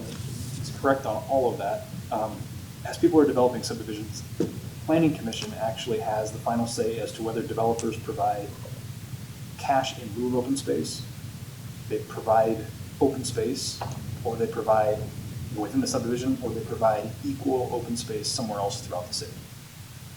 The city, I will tell you this, most developers come to us and say, we'll provide the open space. It's a local benefit to our communities, it probably helps them sell lots, it's a luxury item within their development. I will agree that some of the open space that has been provided is somewhat lackluster. It's not a highly efficient use of property, and it feels slightly exclusive, to the folks who live there. The Planning Commission can decide whether it's appropriate to take the money or to take the land inside of the subdivision or elsewhere in the city. The city has for several years expressed an interest in not receiving what they refer to as pocket parks. 5 acres here, 5 acres there, because the maintenance of them is, you've got a guy in a truck and a trailer driving around and mowing these things constantly for a relatively small benefit in terms of land. So I have encouraged the Planning Commission in the past, and sometimes I'm successful, sometimes I'm not, about taking the money. That way we can consistently take money from subdivisions, and we can buy a very meaningful, intentional piece of property somewhere where we can program and adequately supply that. Instead of having these, little gazebos with a pond and, Well, and in some cases, it's not even that. So I believe it's just south of Roachton is the Brookhaven neighborhood that they have in opposite corners of that large development. There's one corner is a retention pond, the other corner, the residents there were told that they would put in a playground, the developers would put in a playground, it never happened. It's just a triangle of grass, essentially, that is not really serving any purpose. I can tell you that detention areas, detention or retention does not count towards open space. And I wasn't in charge when Brookhaven was done. I came in at the tail end of that. But I don't believe that southern area that you're talking about, the southern triangle, met that requirement. So there was probably a cash payment in lieu of open space in that subdivision. And so your thought is that we collect enough of those cash payments that we would be able to buy a large enough plot of land? Correct, yes. And if I understand correctly from the budget, or putting my finance committee hat on, those donations of cash, we put those in a segregated fund. Correct. For What parkland acquisition or something to that effect. What I will also tell you, and this is perhaps an unpopular position that I've taken, is that instead of going out and building additional parks that are unfurnished, I believe that we should upkeep and invest in the parks that we have. I'm not saying that it's not important to acquire more parkland. I do believe it is. But we have spent, it goes into the park development fund, the money that developers paid us. That park development fund can go to acquiring more property or upgrading equipment or things in parks that we wish we had or that were worn out, things like that. So it could go towards replacing Fort Imagination. It could go towards, some of it went towards Riverside Park in the past. So that is a fund that is borrowed from to either acquire property or to improve existing parks. And we have many facilities in our parks that are outdated, not serving the current needs, haven't been kept up. There's amenities that we wish we had in the parks that we don't. So I've been a very big advocate of saying, let's make sure what we have is taken care of before we branch out and have more mediocre parks here and there, just a patch of grass, because people don't really flock to that.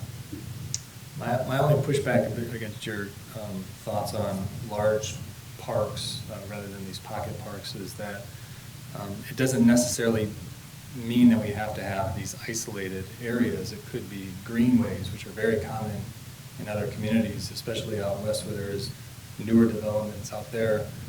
The only thing that I can kind of relate it to here is in the Three Meadows neighborhood on the south side of the creek there, behind some of the lots, there's a sidewalk that runs along the creek there that provides walking and biking access from White Road into Three Meadows. And if we have enough of those strung together, those don't need to be necessarily mowed. We can have native vegetation perhaps, like we have in some areas as well. I'm glad you mentioned it, because the one thing that I wanted to add, I was mentally trying to keep track of the list of things that you were asking about. What you talked about in the land use plan, there are diagrams in there that show different development styles. So you might have a traditional 50-unit neighborhood like this, cluster them and perhaps reduce lot sizes, you can keep the balance of that property open for green space. The goal, actually one of the primary goals, the thing that I'm probably most interested in out of anything, perhaps maybe other than American Steel Treaty, redeveloping that because of obvious reasons. But in this plan is changing the way we develop neighborhoods. And I think that we can, if we're clever, we can still collect the open space fee to improve or maintain those open spaces.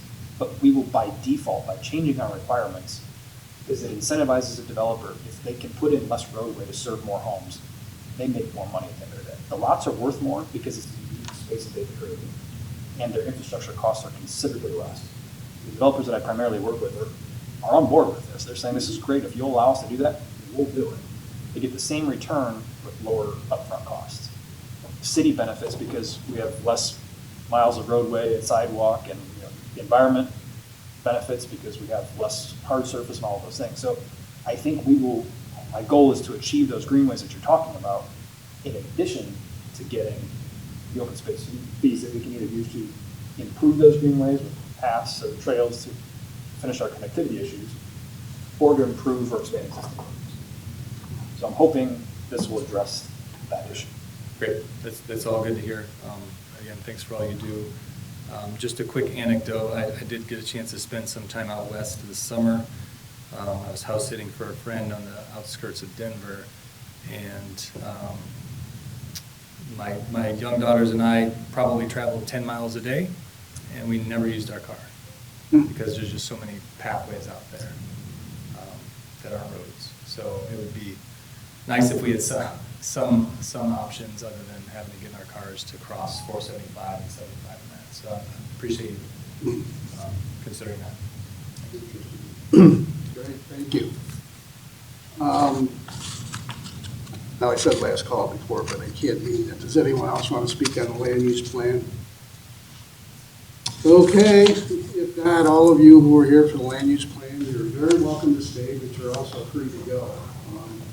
We got to move on and talk about fascinating topics like arbor vitae and then Conox boxes, which I'm not even sure what they are. Mark was trying to explain to me before the meeting. I'll have to learn more about that. So we'll move on to that if folks want to go here. How are you on time? I'm just gonna have to drop off here. I didn't want to leave in the middle of this conversation. Oh, It's like kind of important. So the one question I do have from land use, I understand really kind of relegating that to Brody and Mark and getting that sorted out.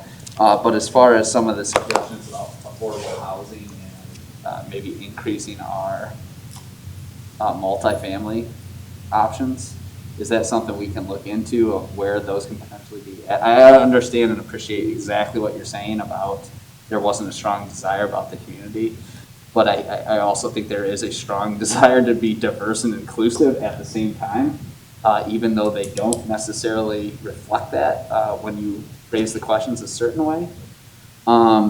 Is that something we can look into? Because that is one of my main concerns with this plan is that it really doesn't, if fair housing and affordable housing, which I believe is kind of to be the main driver of making Perrysburg a more diverse and inclusive place, potential options to where we could look into zoning some more multifamily.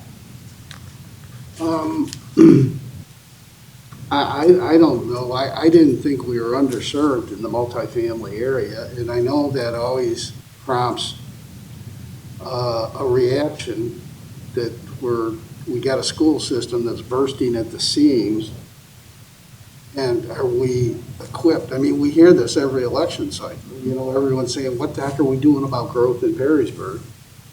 And that's the concern I have when I hear more multifamily. I mean, are we just, taking schools that are stuffed to the gills and we're just adding more potential students there? I mean, it's something to think about, but I don't know. If the question is, could we identify some other options or potential locations for multifamily, I'm sure Brody and Mark could do that. Maybe if you could give that some thought, as you look at the land use plan, are there areas that might properly be considered for multifamily? But it sounds like you and Aaron have already talked about that issue at least in formulating the land use plan we have here tonight. We have, like I said, it was kind of steered by the participants, and like I said, there wasn't strong appetite for additional multifamily. City Council has also said in the past that because of the huge rush of multifamily, we got Mosaic, there's a Miller Valentine project out at Harbortown, a Gruber project out at Harbortown. It seems like a lot of things, Redwood project came in kind of all at once. And I think there was some concern, probably legitimate concern on behalf of City Council, was what is happening and why are we all of a sudden the epicenter of multifamily housing? And at one point we had a conversation about not rezoning more property to permitted by right multifamily, which is our RM zoning, until we had exhausted the current inventory property. There is a property that is currently behind the strip mall that is located west of the new Kroger site off of Route 20 off Carenay Drive. 13 acres, that's not right, Mark? Yep. About 13 acres that is currently undeveloped multifamily. Right. So if the need was there, I would think that we would have developed that property. There's no practical hurdle to doing that. It's arguably a great location for that across the street from residents of Carenay. So I don't know what the demand is with people that inquire all the time. We can certainly do that. And the other thing that I know I tried to emphasize this before, but this plan is a prescription by somebody who thinks this is a good plan for the city. We can go through there. You can do it as easily as I can do it, and I'd be happy to do it with your input. We can identify areas that are specifically targeted to multifamily if that's what we want to do. But again, this plan was based off of kind of the way that the participants steered that plan, and it wasn't a huge priority to them, I guess. And if I could just chime in. As excellent of a plan as it was, and it is, I was a little surprised that there was no better identification of what could go where. And so I don't know how much multifamily is actually available. I think we would want to quantify it before we emphasize it. Having been on the school board, I know that there is keen interest in the number of multifamily units that are being brought online. And so we have to be, whether we want that increased diversity, and we do, we like diversity, there's a potential for significant consequence to that. So I would just suggest that in this plan, if we were to send it back for further review, we need to know where multifamily actually could go, what that actually amounts to quantity, volume-wise, before we say that we want more. Yep. So, I mean, that's just my. Yeah, I agree with you 100%. And my intent in mentioning it was hopefully, because it sounds like we're going to be reviewing this for quite some time in this committee, is just maybe coming back with some ideas on Brody, you're kind of the expert we're going to fall on, and Mark, you as well, on where optimal places are, and please quantify, the need for it. And where they are now. Yeah, exactly, absolutely. Because I want to have that discussion because it's been something that's been brought up a couple times about affordable housing and the best way to integrate that into our land use plan. So if we could get those numbers and potential areas to expand that if needed, that would be great to examine at this committee. The one thing that I will also add to that is that I'm trying to figure out how to say this. The city isn't necessarily in control of where fair housing and affordable housing happens right now. We can create an environment where it's allowed to happen, but we could create a multifamily place that could be affordable housing, could be a government subsidized housing, it could be for 55 and older, senior housing. But at the end of the day, it's whatever product that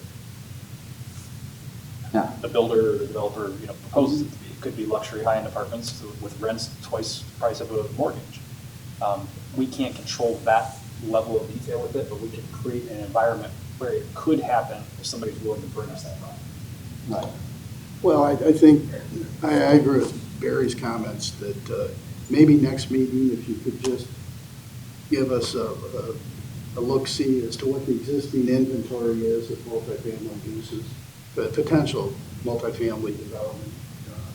Just out of that, I'm very familiar with the location you referred to, and, you know, I've looked at that, we all have for years, and I kept thinking, boy, why isn't something going in here? This would, you would think, if I'm a developer, I would think it'd be a prime location. You're right near a bunch of commercial nearby uses. So maybe if you could just begin next month with just giving us a little look-see as to what Barry was describing. Okay, what do we have now in terms of opportunities for multifamily development? Because if I heard George correctly, that is a potential starting point to introduce affordable housing into a community. But even as you were saying that, I was thinking the same thing you just said, Brody. If you look at that, what's it called out there, Karen Aid? I mean, that's a pretty high end. I don't know what the rents are there, but In Mosaic and those commons is probably higher. The likelihood of somebody coming in and saying, from the developer standpoint of a ROI, looking at this and saying, I can build affordable housing, or I can build luxury housing where I know there's a demand, and I can get rents that are $3,000, $3,200 a month. We probably all know what the preferred option by that person would be. sure. It's tough. I mean, I know we need to be mindful of keeping that as an option, but I don't know how realistic it is. All right. Let us move on now to our favorite topic, Harbor Friday. Where do we stand, Brody? What's the latest on that? So I was actually anticipating Kate, our law director, presenting this to you since she Yeah, kind of crafted this chart. She's been carrying the ball on this. Yeah, so she was under the weather today. No. Essentially what you have here is, so I'll take it through a little bit of history. We had one chart that represented fences, walls, screens, and sort of landscape, or, you know, living screens or green screens. Those were all treated exactly the same. We treated the effect, not the materials, if that makes sense. Mm-hmm. Later came back with a revision once some issue was taken with the landscape and green screen requirement. Tried to incorporate those into the same chart so you could be the one-stop shop. You could look at this chart and understand what it should do. I believe it got a little messy. I was involved in the process. I didn't even understand it, so I recommended that we break these things apart. So now what you see here is a chart that says fences, walls, and screens. That pertains to the woods, the metals, the vinyls, all of those sorts of things, traditional fencing materials. There's a second chart here that's titled Hedges and Plantings. So the first fork in the road is, do you have a man-made material, sort of, you know, the traditional fence material? That's the first chart. Do you have landscape, plantings, hedges, all those things which are providing some type of fencing / screening? And that refers you to the second chart. So I think what we've done, and I don't know that I'm asking for anything this evening other than for you to think about this, is we created a chart that is organizationally correct, that I think achieves the goals structurally that we had discussed in previous meetings. Now, there can be some debate as to whether the correct P's and Z's and asterisks are in the right places, and I think each of you need to maybe do some homework and kind of go through there, play out a scenario in your head to see if you like the desired outcome. It made sense to Kate. From several things that I looked at, it made sense to me. But at the end of the day, you guys, you know, the legislature. So I guess what I wanted to do is orient you to where we've been, where we are now, and maybe where we're going, and have you take some time, run through some of these scenarios to see if you think it's reasonable, if we need to change P's to Z's, Z's to P's, asterisks to P's and Z's, you know, whatever you think may be the case. But the challenge with all this, like many things, is making sure that we've created a product that meets your expectations, and sometimes your expectations are not always clearly understood by us. So take your time, run through that. This issue isn't going anywhere. I like to bring finality to issues, but again, we want to do it right. So take this home with you and use it. Should have been a nightstand. I'll say from my quick look, it looks spot on to what I thought we had discussed at the last, I don't even know if it was last meeting, last time we talked about arborvitae. We added commercial to this chart, it looks like too, which is something I was pushing for, I know, but. All right, so this is like personnel committee, we got a homework assignment. We get those at personnel committee all the time. I'm on all the right committees. Yeah, you pulled the trifecta. Qualifies for overtime, see. Yeah, there we go. Quite generous here. Conex boxes, what are they and what's the issue? They're actually called Connex boxes. Conex? Some people, you may see them in the form of shipping containers. The box truck, the trailer portion of a box truck where you can essentially pull up and pull it off of a flatbed that has wheels on it, set it down. They have the handles on them that you lift up, slide open like the back of a Penske or Riley truck, that sort of thing. So you've probably seen that box truck element sitting in different locations. Pod containers, max storage boxes, those sorts of things. We have received complaints from a local business owner that we took enforcement action against for an illegal ship, which prompted an entire, several pages of listings of other offenders throughout the city. Several of those offenders were folks that had Connex boxes, shipping containers, those sorts of things. They're all kind of in the same family, first cousins of each other. So Kate has actually been working on a draft. It wasn't ready for this evening. I think it was put on here as being anticipation of it being ready. So I have a final draft in my email that I will respond back to Kate on, so I'm imagining this will come back. But the intent is to regulate those, and try to have them only be permitted on a temporary basis rather than a full-time permanent storage option for folks. So for example, right now, if any of you, maybe excluding you, Tim, that in the historic district, if you came in and said you wanted to buy a Maersk shipping container, from one of the ports, and you wanted to have that be a shed in your backyard, you could drop that off in your backyard and use that as a shed currently.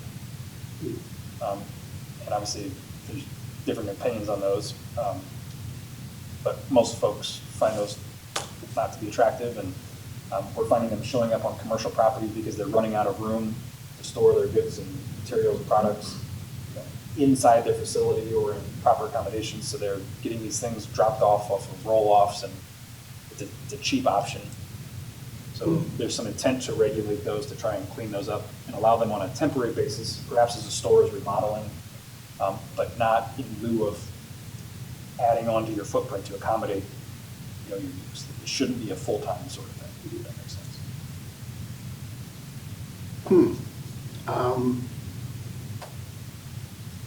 And what do you want us to do? And then I'll have a further comment. Well, it would be a code amendment that would specifically address these sorts of things. So if the code amendment would address that issue in residential, it wouldn't allow that to be a permanent structure. It would allow it 15 days if somebody needed a pod to move, they could do that, but you couldn't permanently park one of your shipping containers in your backyard or Connex boxes.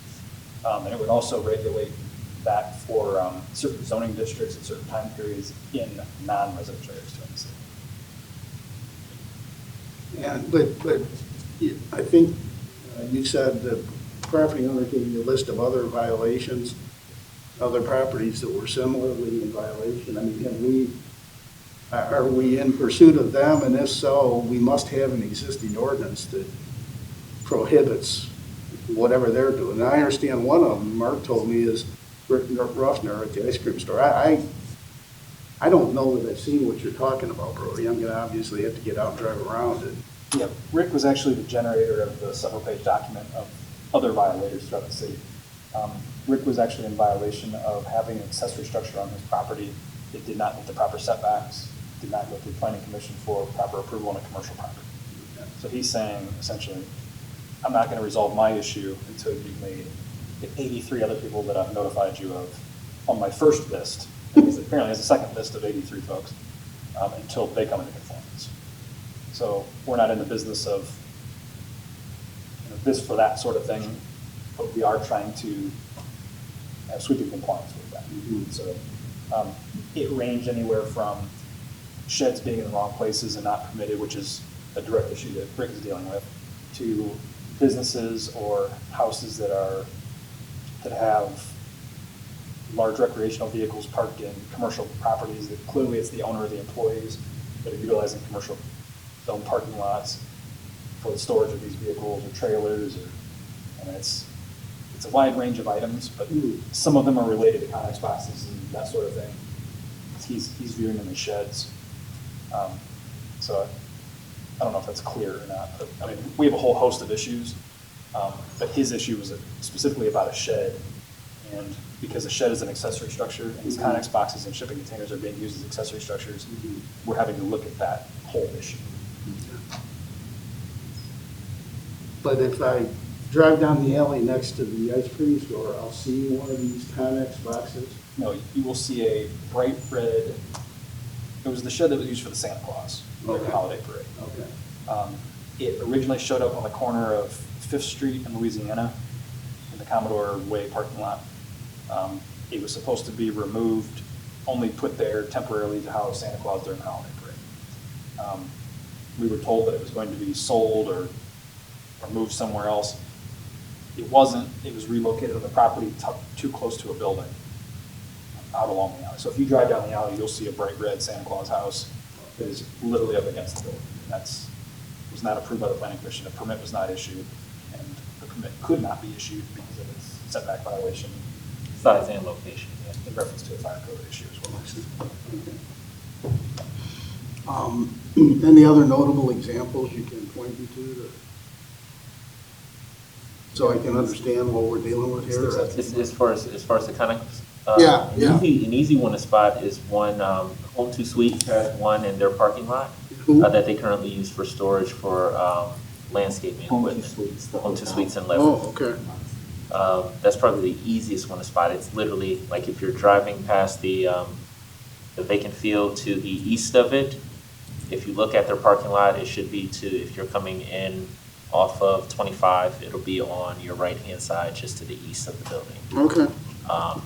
But what we're noticing, the use is more of a shed use, but no, the code, when we talk about building materials, the code does not allow for a 100% metal structure in any zoning district. And that's essentially what they are. Although they're not affixed to the ground, they're being used as sheds.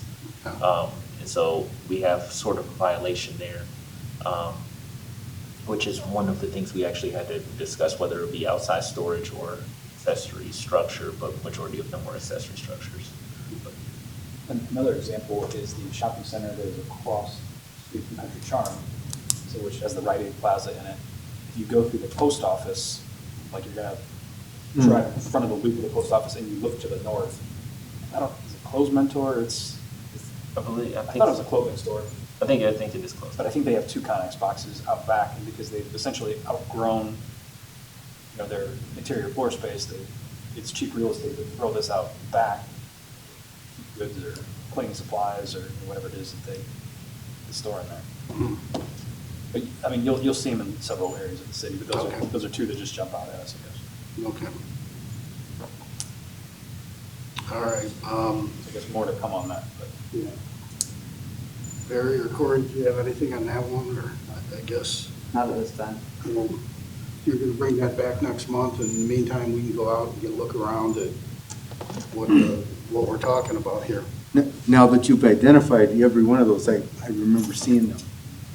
But I didn't even know it was out of compliance. Yeah. A lot of times contractors will use them during remodels. If you're familiar with the Target store on Route 20, if you've been out there near Home Depot, the entire parking lot's littered with them.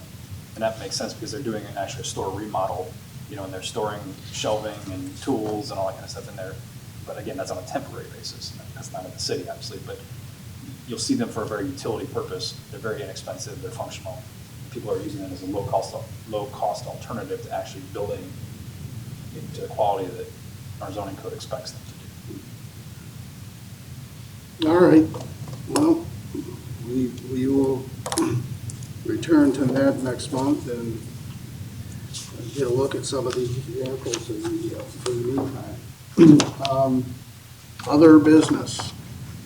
I know that we have at least one piece of other business. We have Mr. Matt Temby in the back who would like to provide his thoughts on a potential code update. And as I explained to Matt, our past practice has been to present to a member of city council or a particular committee to see if there is what I refer to as sponsorship, but if there's general support for an idea to move that forward, or in this case backwards to the planning commission to start a process. Okay. So general discussion here. I'll just turn it over to Matt and let him explain. Matt, and I don't mean to be rude, but I will touch base with you on this later. I gotta go pick up my son. That's all right. Yep, absolutely. Thank you.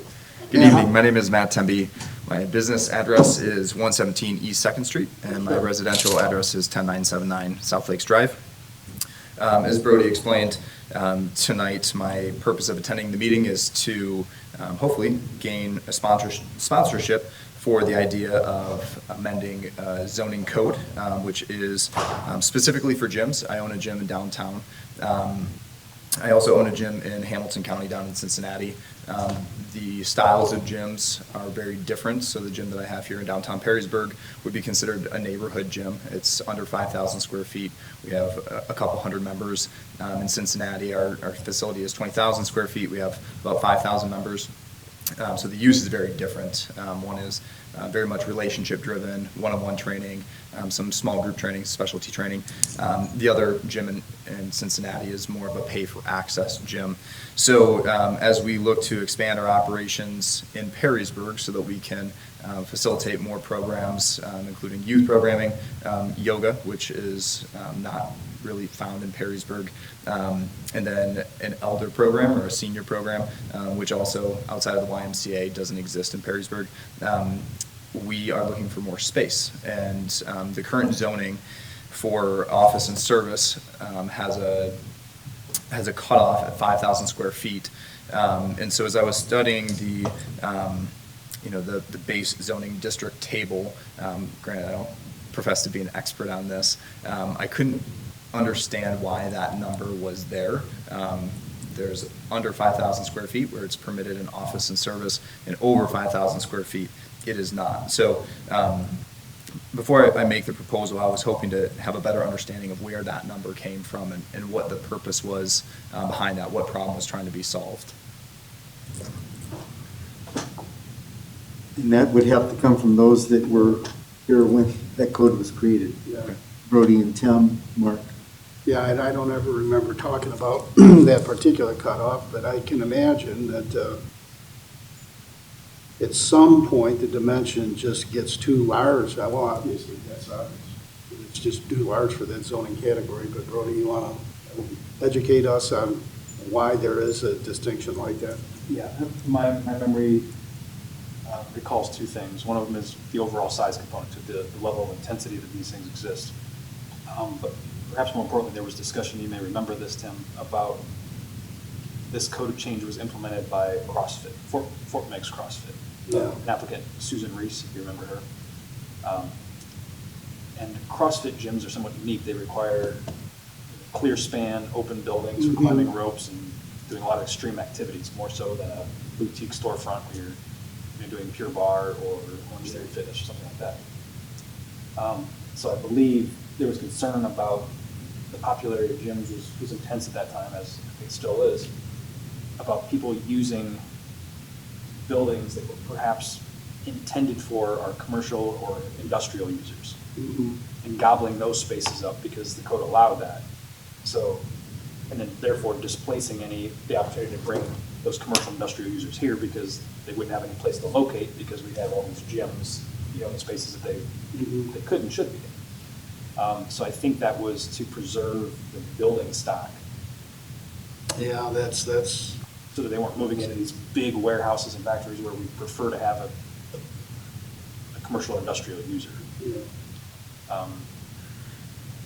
But Matt's question has to do with the OS designation. Well, I don't believe that category was added at that time. It's just the distinction had a ripple effect across all zoning categories where it was either permitted or by special privileges.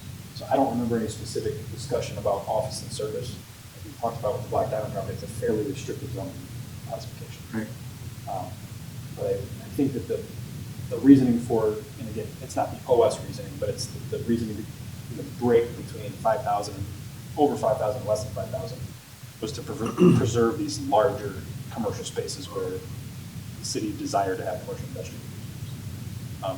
But as Matt has indicated, and I can confirm, that gyms up to 5,000 square feet are permitted in office and service districts. Currently. So what's your idea, Matt, that you could have in office and service and perhaps other zoning categories, a gym greater than 5,000 square feet? Is that? Just in office and service, because that's the specific category that this limitation applies to. So the amendment that I would like to propose is spaces above 12,500 square feet would be outside of that category. So essentially what I'm asking for is an increase in the allowance for the under category of gyms, which is currently allowed in office and service, which is permitted, to increase the allowance to 12,500 square feet. So a few examples, both in Perrysburg and in Maumee, that I think would be most relevant. So in Perrysburg, we have Planet Fitness, which is well over that category. And so I think to Brody's point, the intensity of the traffic is going to be significantly higher for a larger facility, similar to the one that I own in Cincinnati. Fitness for All, which is off of Eckel Junction. It's in an industrial space, kind of to Brody's original point. That facility, I think, is pretty close to 20,000 square feet as well. In Maumee, there's Max Fitness, which is located in Fallen Timbers. Again, that space is going to be above that. The square footage that I'm proposing that the amendment be made to. And then Revitalize Fitness, which is also in Maumee. They previously had 2 locations. They've condensed down to 1. They're located in the plaza where UPS and Buffalo Wild Wings is at, just off of Exit 6 in Maumee. So those would be examples of facilities that are over 12,500 square feet where the traffic is going to be considerably higher.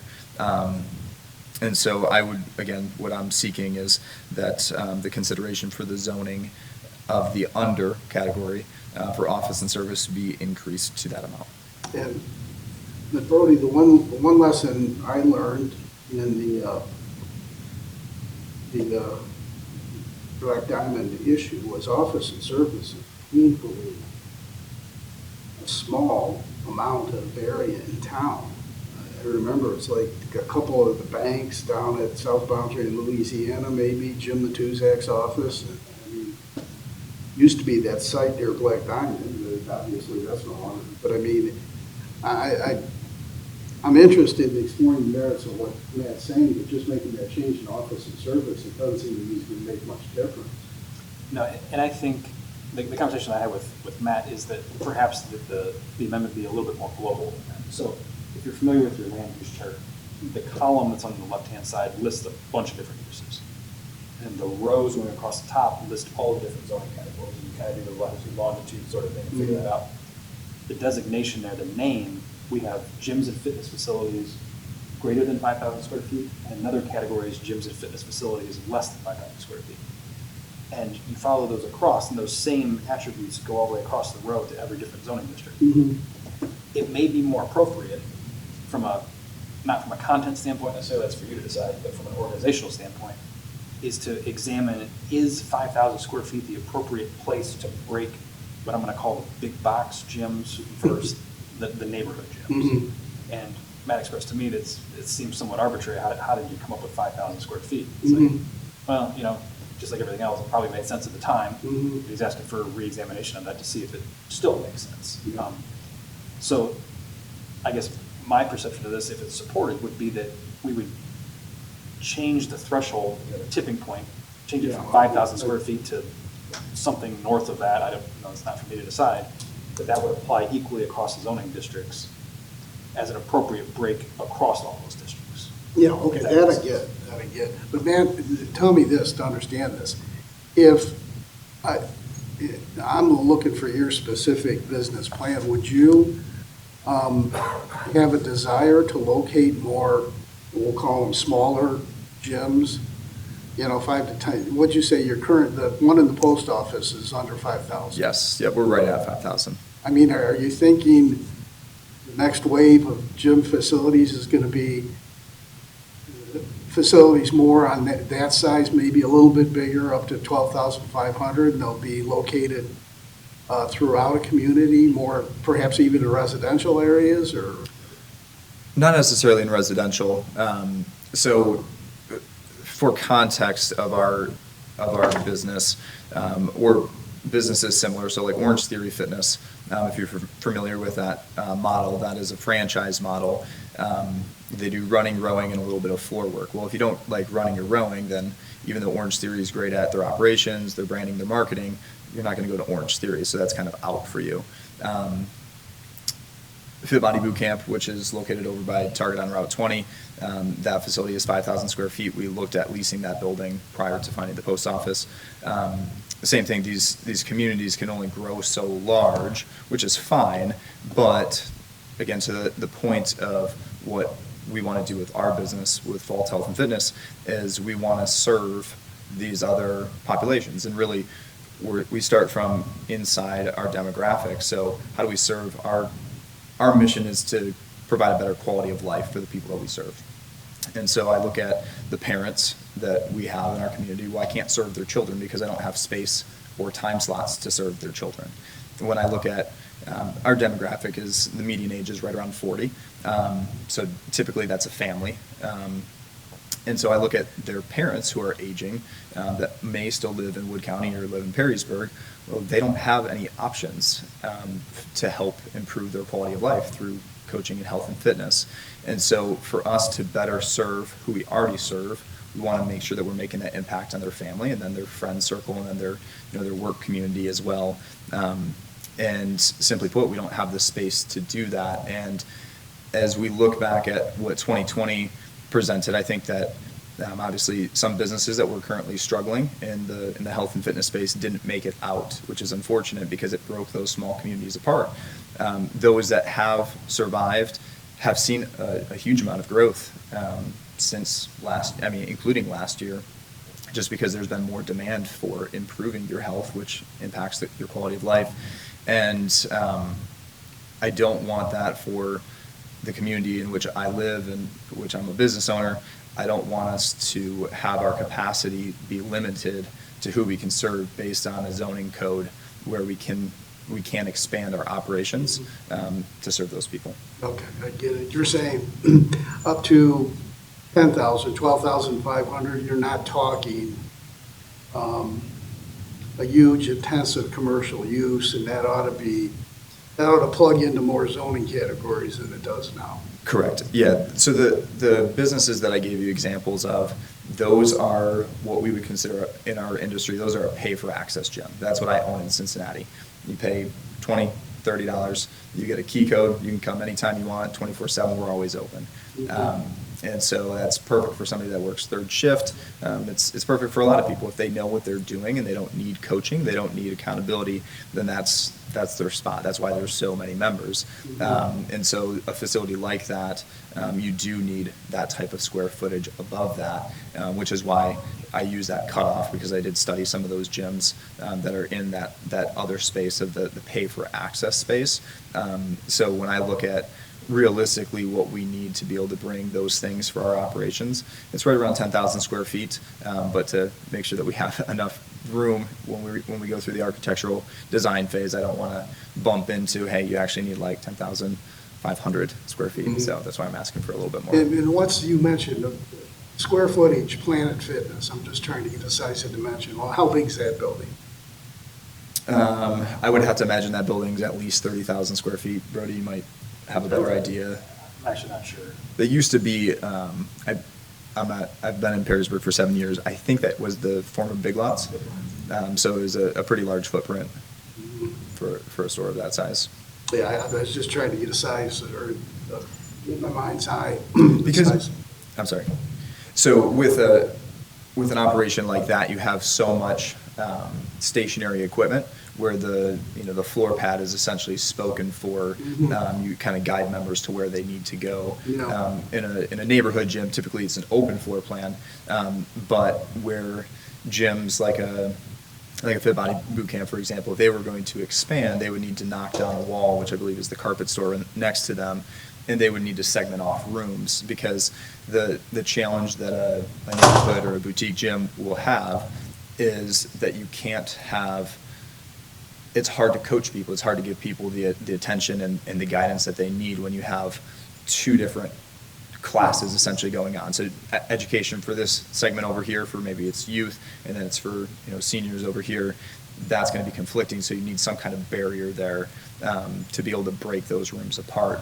And when you look at how do we serve youth and their parents at the same time, typically those demographics are all available at the same time, right? The youth are in school until 3:30, 4 o'clock. Their parents are typically in work until 4:30, 5 o'clock. So then you have this demand where the peak times are all at the same time, like a 4:35, 6, 7. Same thing in the early morning before school or before work. So then you have these competing priorities where you have to choose, well, who do I serve? And so for us to be able to, not only for my business, but for other businesses in the area, for us to be able to expand and be thoughtful and creative with how we serve the people that are in our communities, we need more space to do that. For example, I don't have an office in the post office because that's not how the building was designed, and we wanted to maintain the historical context. So when you're having very intimate conversations about somebody's health, when it's in an open lobby that echoes, sometimes that can become uncomfortable. So that's something that I would like to have in the future, so we can better serve those people.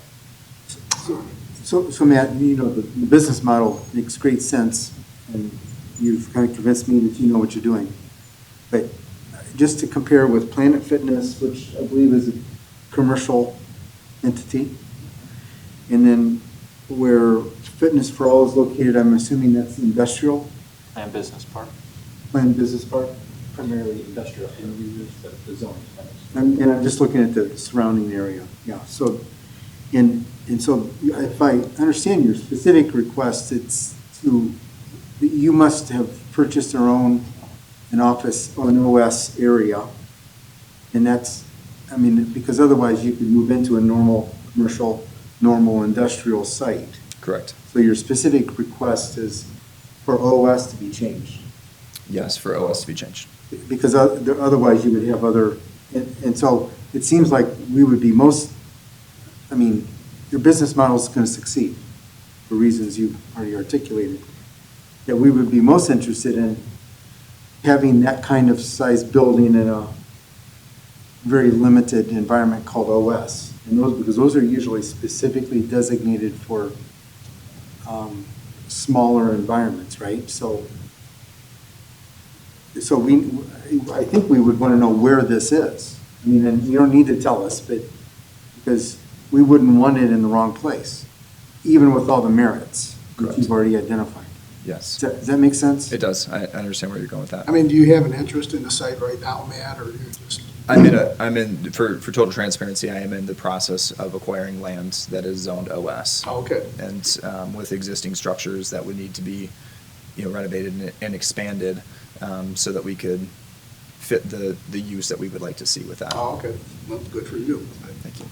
Because there aren't very many places that are OS. Yeah. Correct. So, I'm assuming it's been in large part because there's certain protective natures behind an OS designation, right? So, maybe not, but that's what we found out with Echo Junction Road. So, everything you've said makes sense, but ultimately, part of my decision will be where is it, and you don't need to say. Well, I think to be able to help you make that decision, I'm comfortable with sharing that. Being transparent. So it's the address is 13107 Roachton Road. It's directly across from Levis Commons. It's located next to multifamily, which is located next to the high school. And then behind that, so it's a 2.5 acre parcel. And then behind that is Horseshoe Bend, which is a single family community. I think also has some duplexes in there as well. So that's when I did have a meeting with Brody. And so looking at that area of town, And so he educated me on kind of the zoning of how zoning is supposed to be done. That area has several office and service spaces that are kind of scattered on the same side of the road. You have planned business use across from that. You have industrial on a corner over by where Schutz is at. And then obviously you have single family and institution. So I think out of when I was looking at the map, what made sense to me was that area is probably the most scattered from a zoning perspective, but that property has always been, well, I don't know, always is the right word, but has been office and service previously. And so we want to be able to use that, which is why we were interested in the property, because we knew that we could put a gym there. We just want to be able to put a larger facility in there for the reasons I already stated. Well, Thanks for sharing that. The issue is just a referral to planning commission. I think clearly this is an issue that deserves some thought. To deal with his specific thing, I suppose the option would be to either change the OS category, perhaps others, to permit gyms of this size, whether it be 10,000, 12,500. I'll say 12,500. I assume they have no sort of business. Or I have an idea, a pretty good idea, of exactly what he's talking about. I suppose an option would be to change the zoning there to permit this type of use, but I'd be more interested in the former, just because I remember now from that CrossFit experience, that was just kind of a quick Band-Aid we put on, because they were, I don't know if they were already open or they were close to opening, and They were open. They were moving locations. Yeah. They'd outgrown their location. So I know there wasn't a whole lot of global thought that went into that issue at the time. It was just, here's something that'll fix this. And I think even at the time though, Brody, we talked about the fact we're seeing more of these, I don't know what you call those kind of gyms, where it's like you go to a boot camp experience. I mean, it's real stripped down, and Climbing ropes and throwing climbing ropes and throwing balls around. I mean, it was like going into the Marine Corps or something. And I remember at the time we thought we might have to address this a little bit more globally, but as usual, the pace of other things took over. So on the specific issue, Barry, I'm okay with referring it to Planning Commission. Sure, absolutely. Tim, and just real quick to touch on one of the points that you made, the changing of the zoning, that was something that originally I thought was an option. And through a long meeting with Brody, he showed me why logically that doesn't make sense. You know, the first 2 hours of this meeting was, on the plan or the future land use. And so being respectful to all the time and energy and insight that has gone into that, leaving that meeting, I realized that was not the right fit.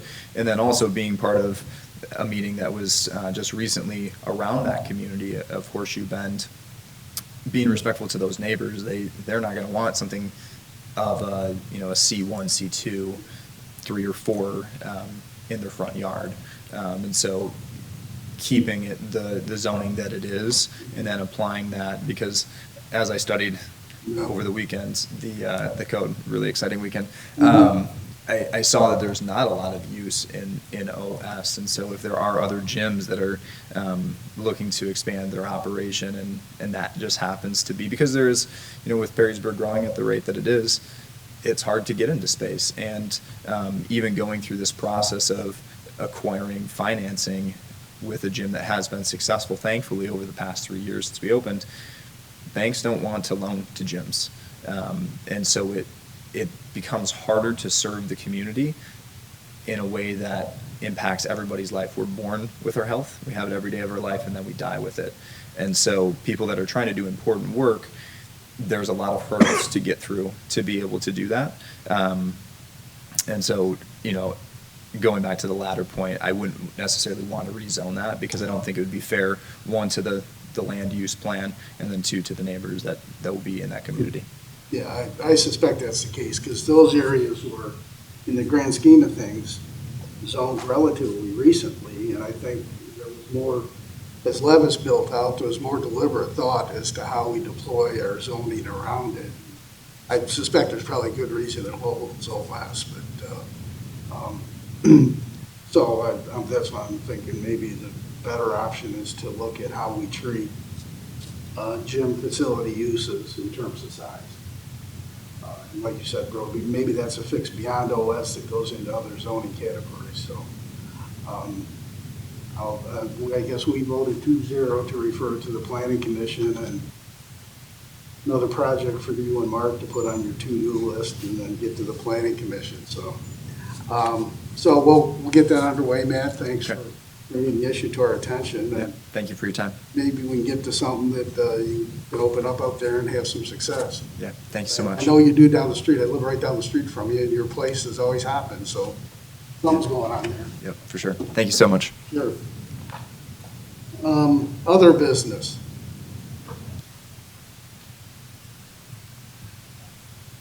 Greg Beatty, 26579 Cedarwood Lane, and I hadn't thought of this until he opened up with a request for a code change. I had bumped Brody on this a couple months ago, and he's been plenty busy, as you know. But I would propose that we put into the code that people cannot build fences within 3 feet of public sidewalks in residential areas. The main thing driving this is when I walk my grandkids around the block and people put their fence right at the sidewalk, it basically limits the width of the sidewalk. So a kid riding on a bike or anything like that has to be to the center of the sidewalk, and or if they wipe out, they end up landing into the fence. Most of these obviously are when you have side yards, which is, 2 front yards.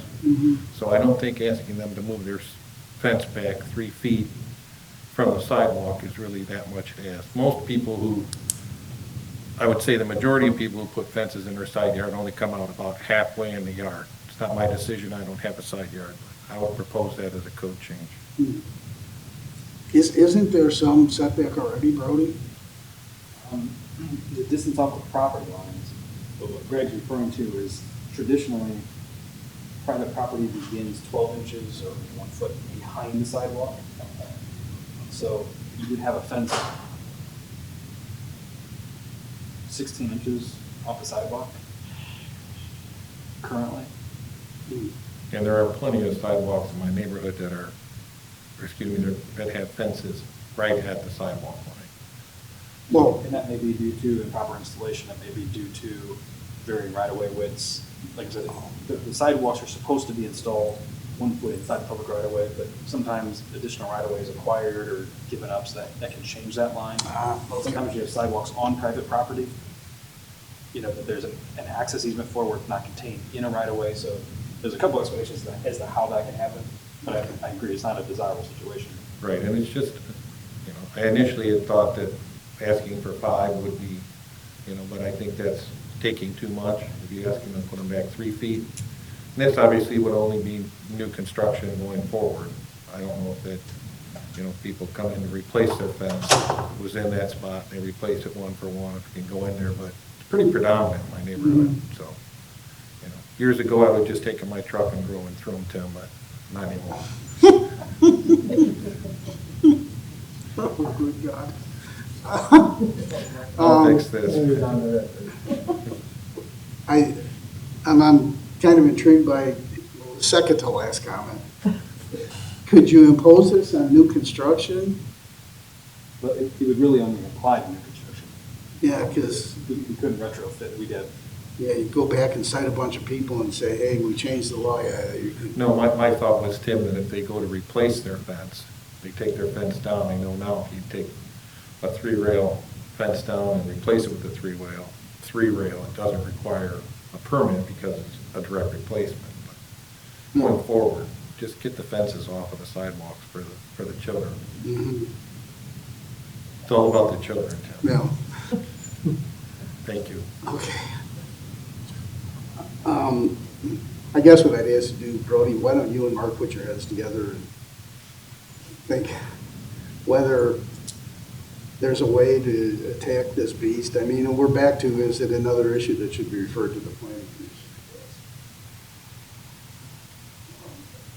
I'm just thinking out, my head's spinning a little bit, or we could create a flock of enforcement issues where people build a fence right to the sidewalk, even they replace it, they don't know about this requirement, and then we got a whole bunch of citations, because, you know, Cody can't be driving around town every day to see every new fence going up. When they put in a fence, we have to do a fence permit. Well, We have to, that's true. So I guess it's no greater than the people who don't get a fence permit yet. Correct. Sir? Anyway, my name is Bernard Barr. I live at 950 Pine Street in Perrysburg. But we have a property over at 12310 Grogan Drive. It's in the industrial park. And the problem we're having under this, and when you're talking about these containers, I can't quite hear you guys talk too much when you guys are awful loud. You ought to bring your volume up a little bit, you can hear more. But my problem is, now we got these pods, or you want to call them pods, but there are trailers, which no wheels on them. I've been there, I was in the city of Perrysburg, and I had my business back in '63, and the city came to me and said I had to get my trucks and my things out of the city because I was in a residential neighborhood. So I go across the other side, just across on 25, it was township, and it was zoned industrial. And they told me in the industrial park, you know, it didn't have, I could have a trailer sitting there. I could pile lumber and stuff right on up to the lot lines and cover it with tarps, and there was nothing wrong with it. Well, here now the city came in, and you took us over about 8 years ago into it. Now it seems like everything is changing into it. We can't have this and that. I mean, I've had pods sitting, these trailers sitting here since 1975 into it. Okay, we put another one in. We had 3 of them there since the early 80s, before the city ever even came around and nothing into it. And now we're getting the troubles with it is because we don't supposed to have these containers. And I hear you was talking about containers, but you were talking more residential. I was catching up on in commercial than in the industrial. Because all the industrial parks, if you go around in these and look at it, you're going to find these trailers sitting all over the place. I mean, there's quite a few of them right on. Well, we don't have ours in the front yard. Ours are right clear to the back of the property into it because we got a smaller lot there into it. But there's a lot of them sitting right out to the streets and stuff in it. But it don't seem to be anything changes from anything like that into it. And I just wondering why are we being, that we can't do it in the industrial area, because industrial used to tell us, I guess we still can pile stuff right up to the lot line. I don't know for sure, but you see them out in the industrial, lumber piles piled up to it, and you cover them up with a tarp or something, and it's okay. But we left stuff sitting outside, and it walks away. I mean, not to be personally, but it happens into it. So that's what we use these trailers. We put the material into it, and we can lock the doors onto it instead of just putting a tarp over top of it. And I just wanted to, my idea was this is, you got to look into the commercial, into the industrial line into it, and we was there already, and now he wants to change. And have you been cited by the city, or? Well, we got letters that saying about having, there's a big thing going around the cleanup on the Grogan Drive, because don't be personal, it needs some work, it needed some work done to it. But it just seems to be that there's a lot of other places around, it's got the same things that we got, and they don't seem to be getting any slack from it, but we get slack from it. Mm-hmm. And let me get my location down here. You live at?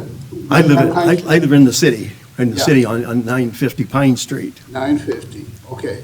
And the property's at 12310 Grogan Drive. 12310. It's just off of, it's only about a half block long, but it's in the industrial park. And it's been industrial for, well, I remember I've been around here from back in the 50s, and it was industrial then, because it was a block plant right across the street from us. And that's back before most everybody else around here's been here. I've been here too long, I guess.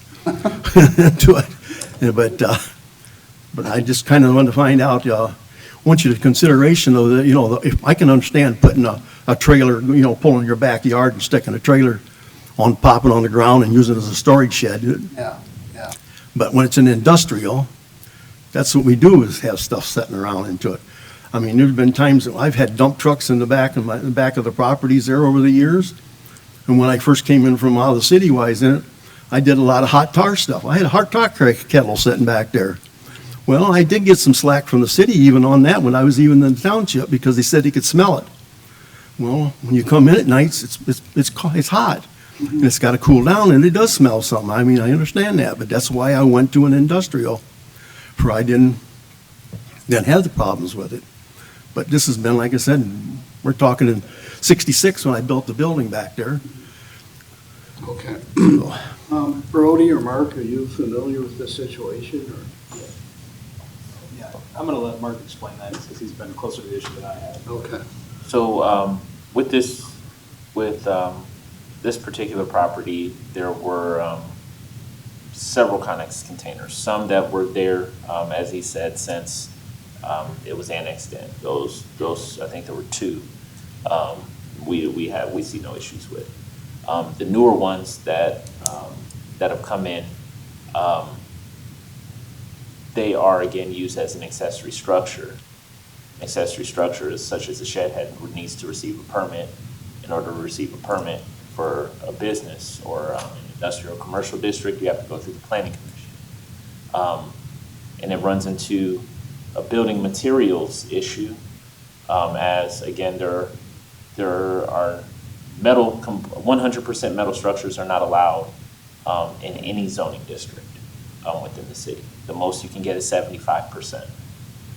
So we have an issue where 1, the structure doesn't meet that requirement, and 2, it hasn't been approved by planning commission, and 3, a shed or an accessory structure permit has not been issued. What we would like to see within our industrial parks as well are buildings being built that meet those requirements. So we want to see, we don't mind the storage of materials on an industrial property, but we want to see them go through the proper processes and get the buildings that are permissible through the building materials requirements.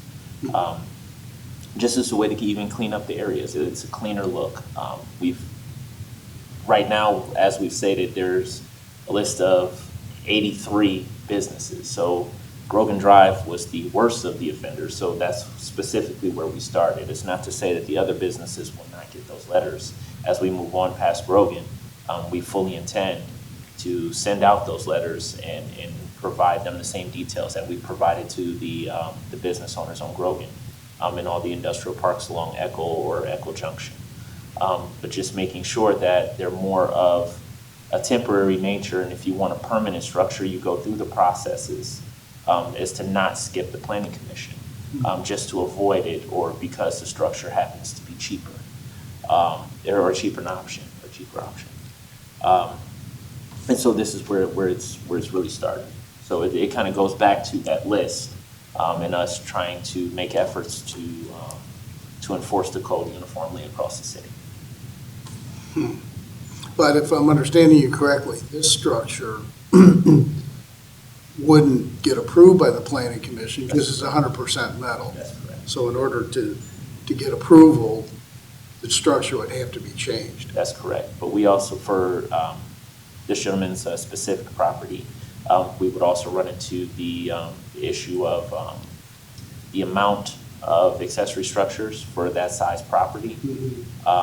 And I believe I've explained it to where by that size of the structure, he would be able to permit it to keep 2 of the structures. But the 2 new ones give him in excess of even what the BZA could approve for accessory structures, because there is a cap on the amount.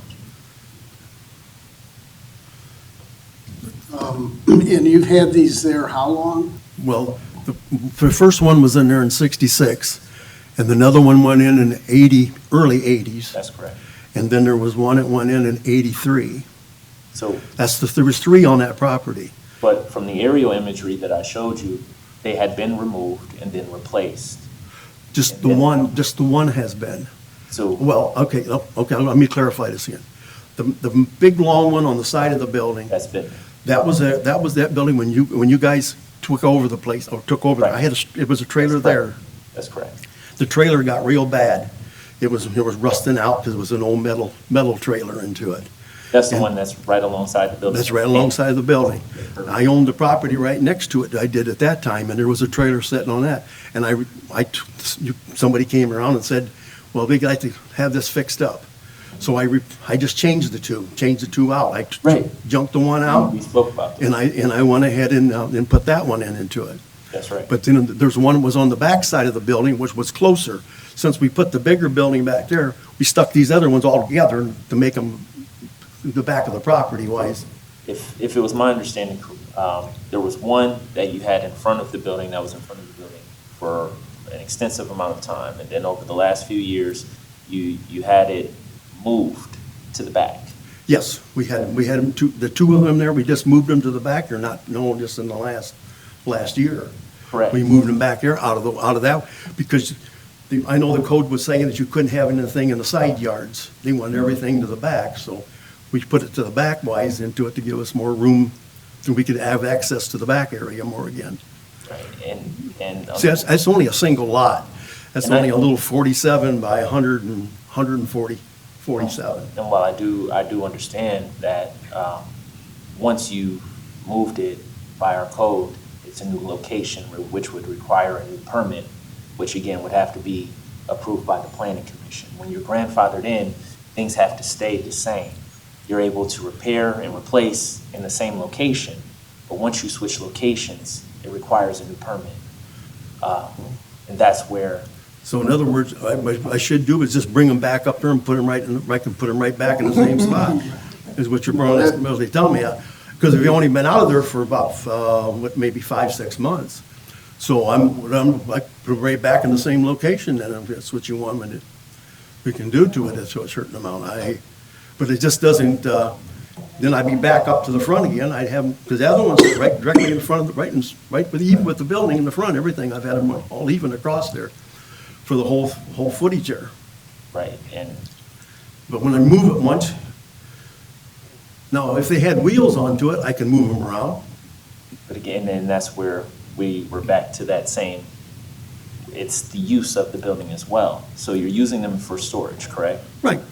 And so that's an accessory structure. So, I mean, we're kind of dancing around the same circle, unfortunately. And it's, once you've moved them, you've lost non-conforming status. What you haven't moved, you're allowed to keep. But once you've moved it, it requires a permit. Even if you were to say, okay, well, it's been here for 5 months, I'm gonna move it back, it still requires a permit and approval from planning commission. And that's kind of where we're at, unfortunately. So I thought anything was on the same properties, you could move it to a certain amount, around into it, because they are kind of, they're on skids, like you might as well say, into it. Those locations have to be approved by our office. Yeah, but I get that. I mean, you can't, I get what he's saying, you can't move it back and say now it's an existing non-conforming use. So I don't want you to waste your time doing that, but the larger issue we have here is,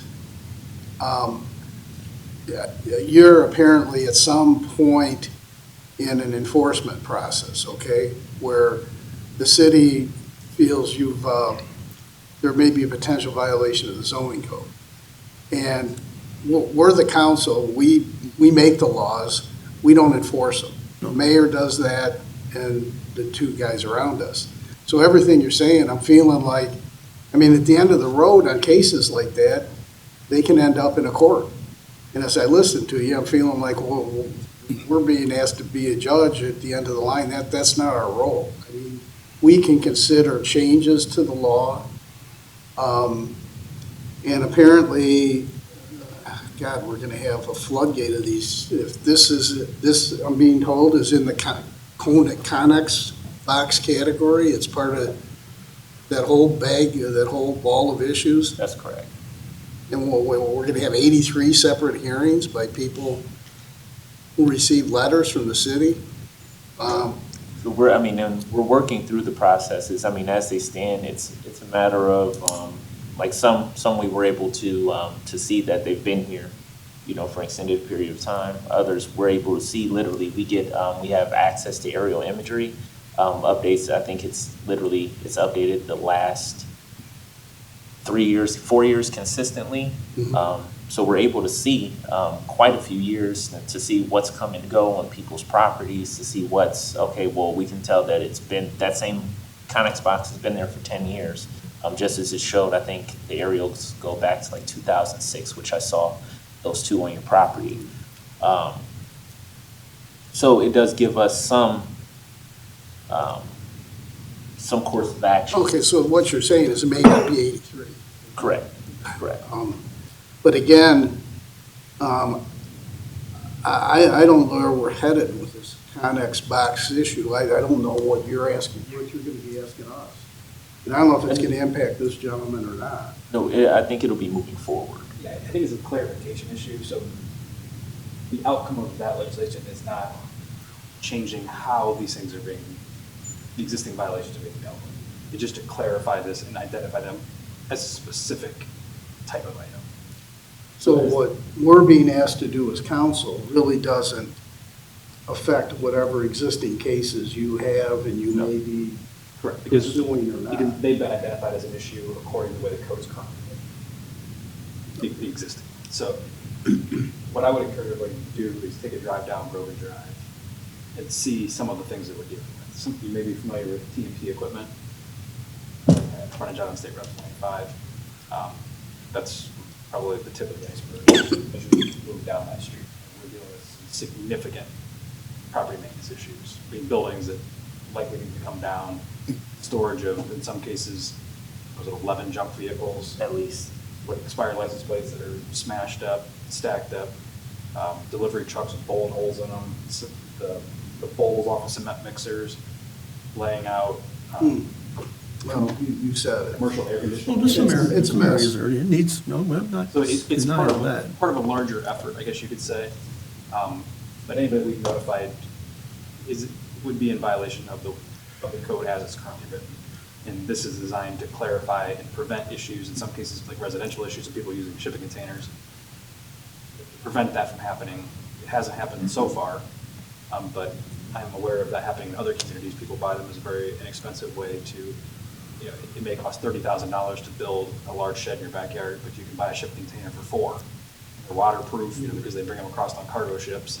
We have received inquiries regarding them as well. So some of it's preemptive, but it's not like we're relying upon code change to then continue enforcement of issues such as this. Okay. If that makes sense. Is this supposed to, what you sent letters out to, is this people just on Grogan? Or does it takes the whole industrial park there in consideration? That was all commercial.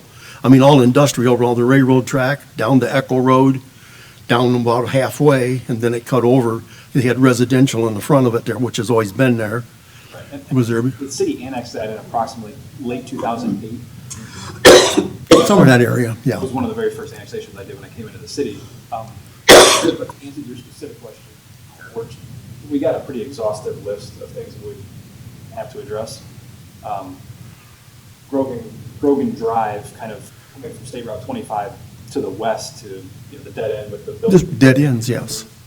That's kind of like the first chunk. We have to kind of do this in chunks because we're a three-person office, basically, in terms of enforcement. So, it does, the list of complaints that we got are all over the city. It's churches on 2nd Street. It's behind the area of your office, not your office too, but in the shopping center. And it's scattered across the city. So it's not just limited to Grogan. It does look at other areas of that industrial area as well.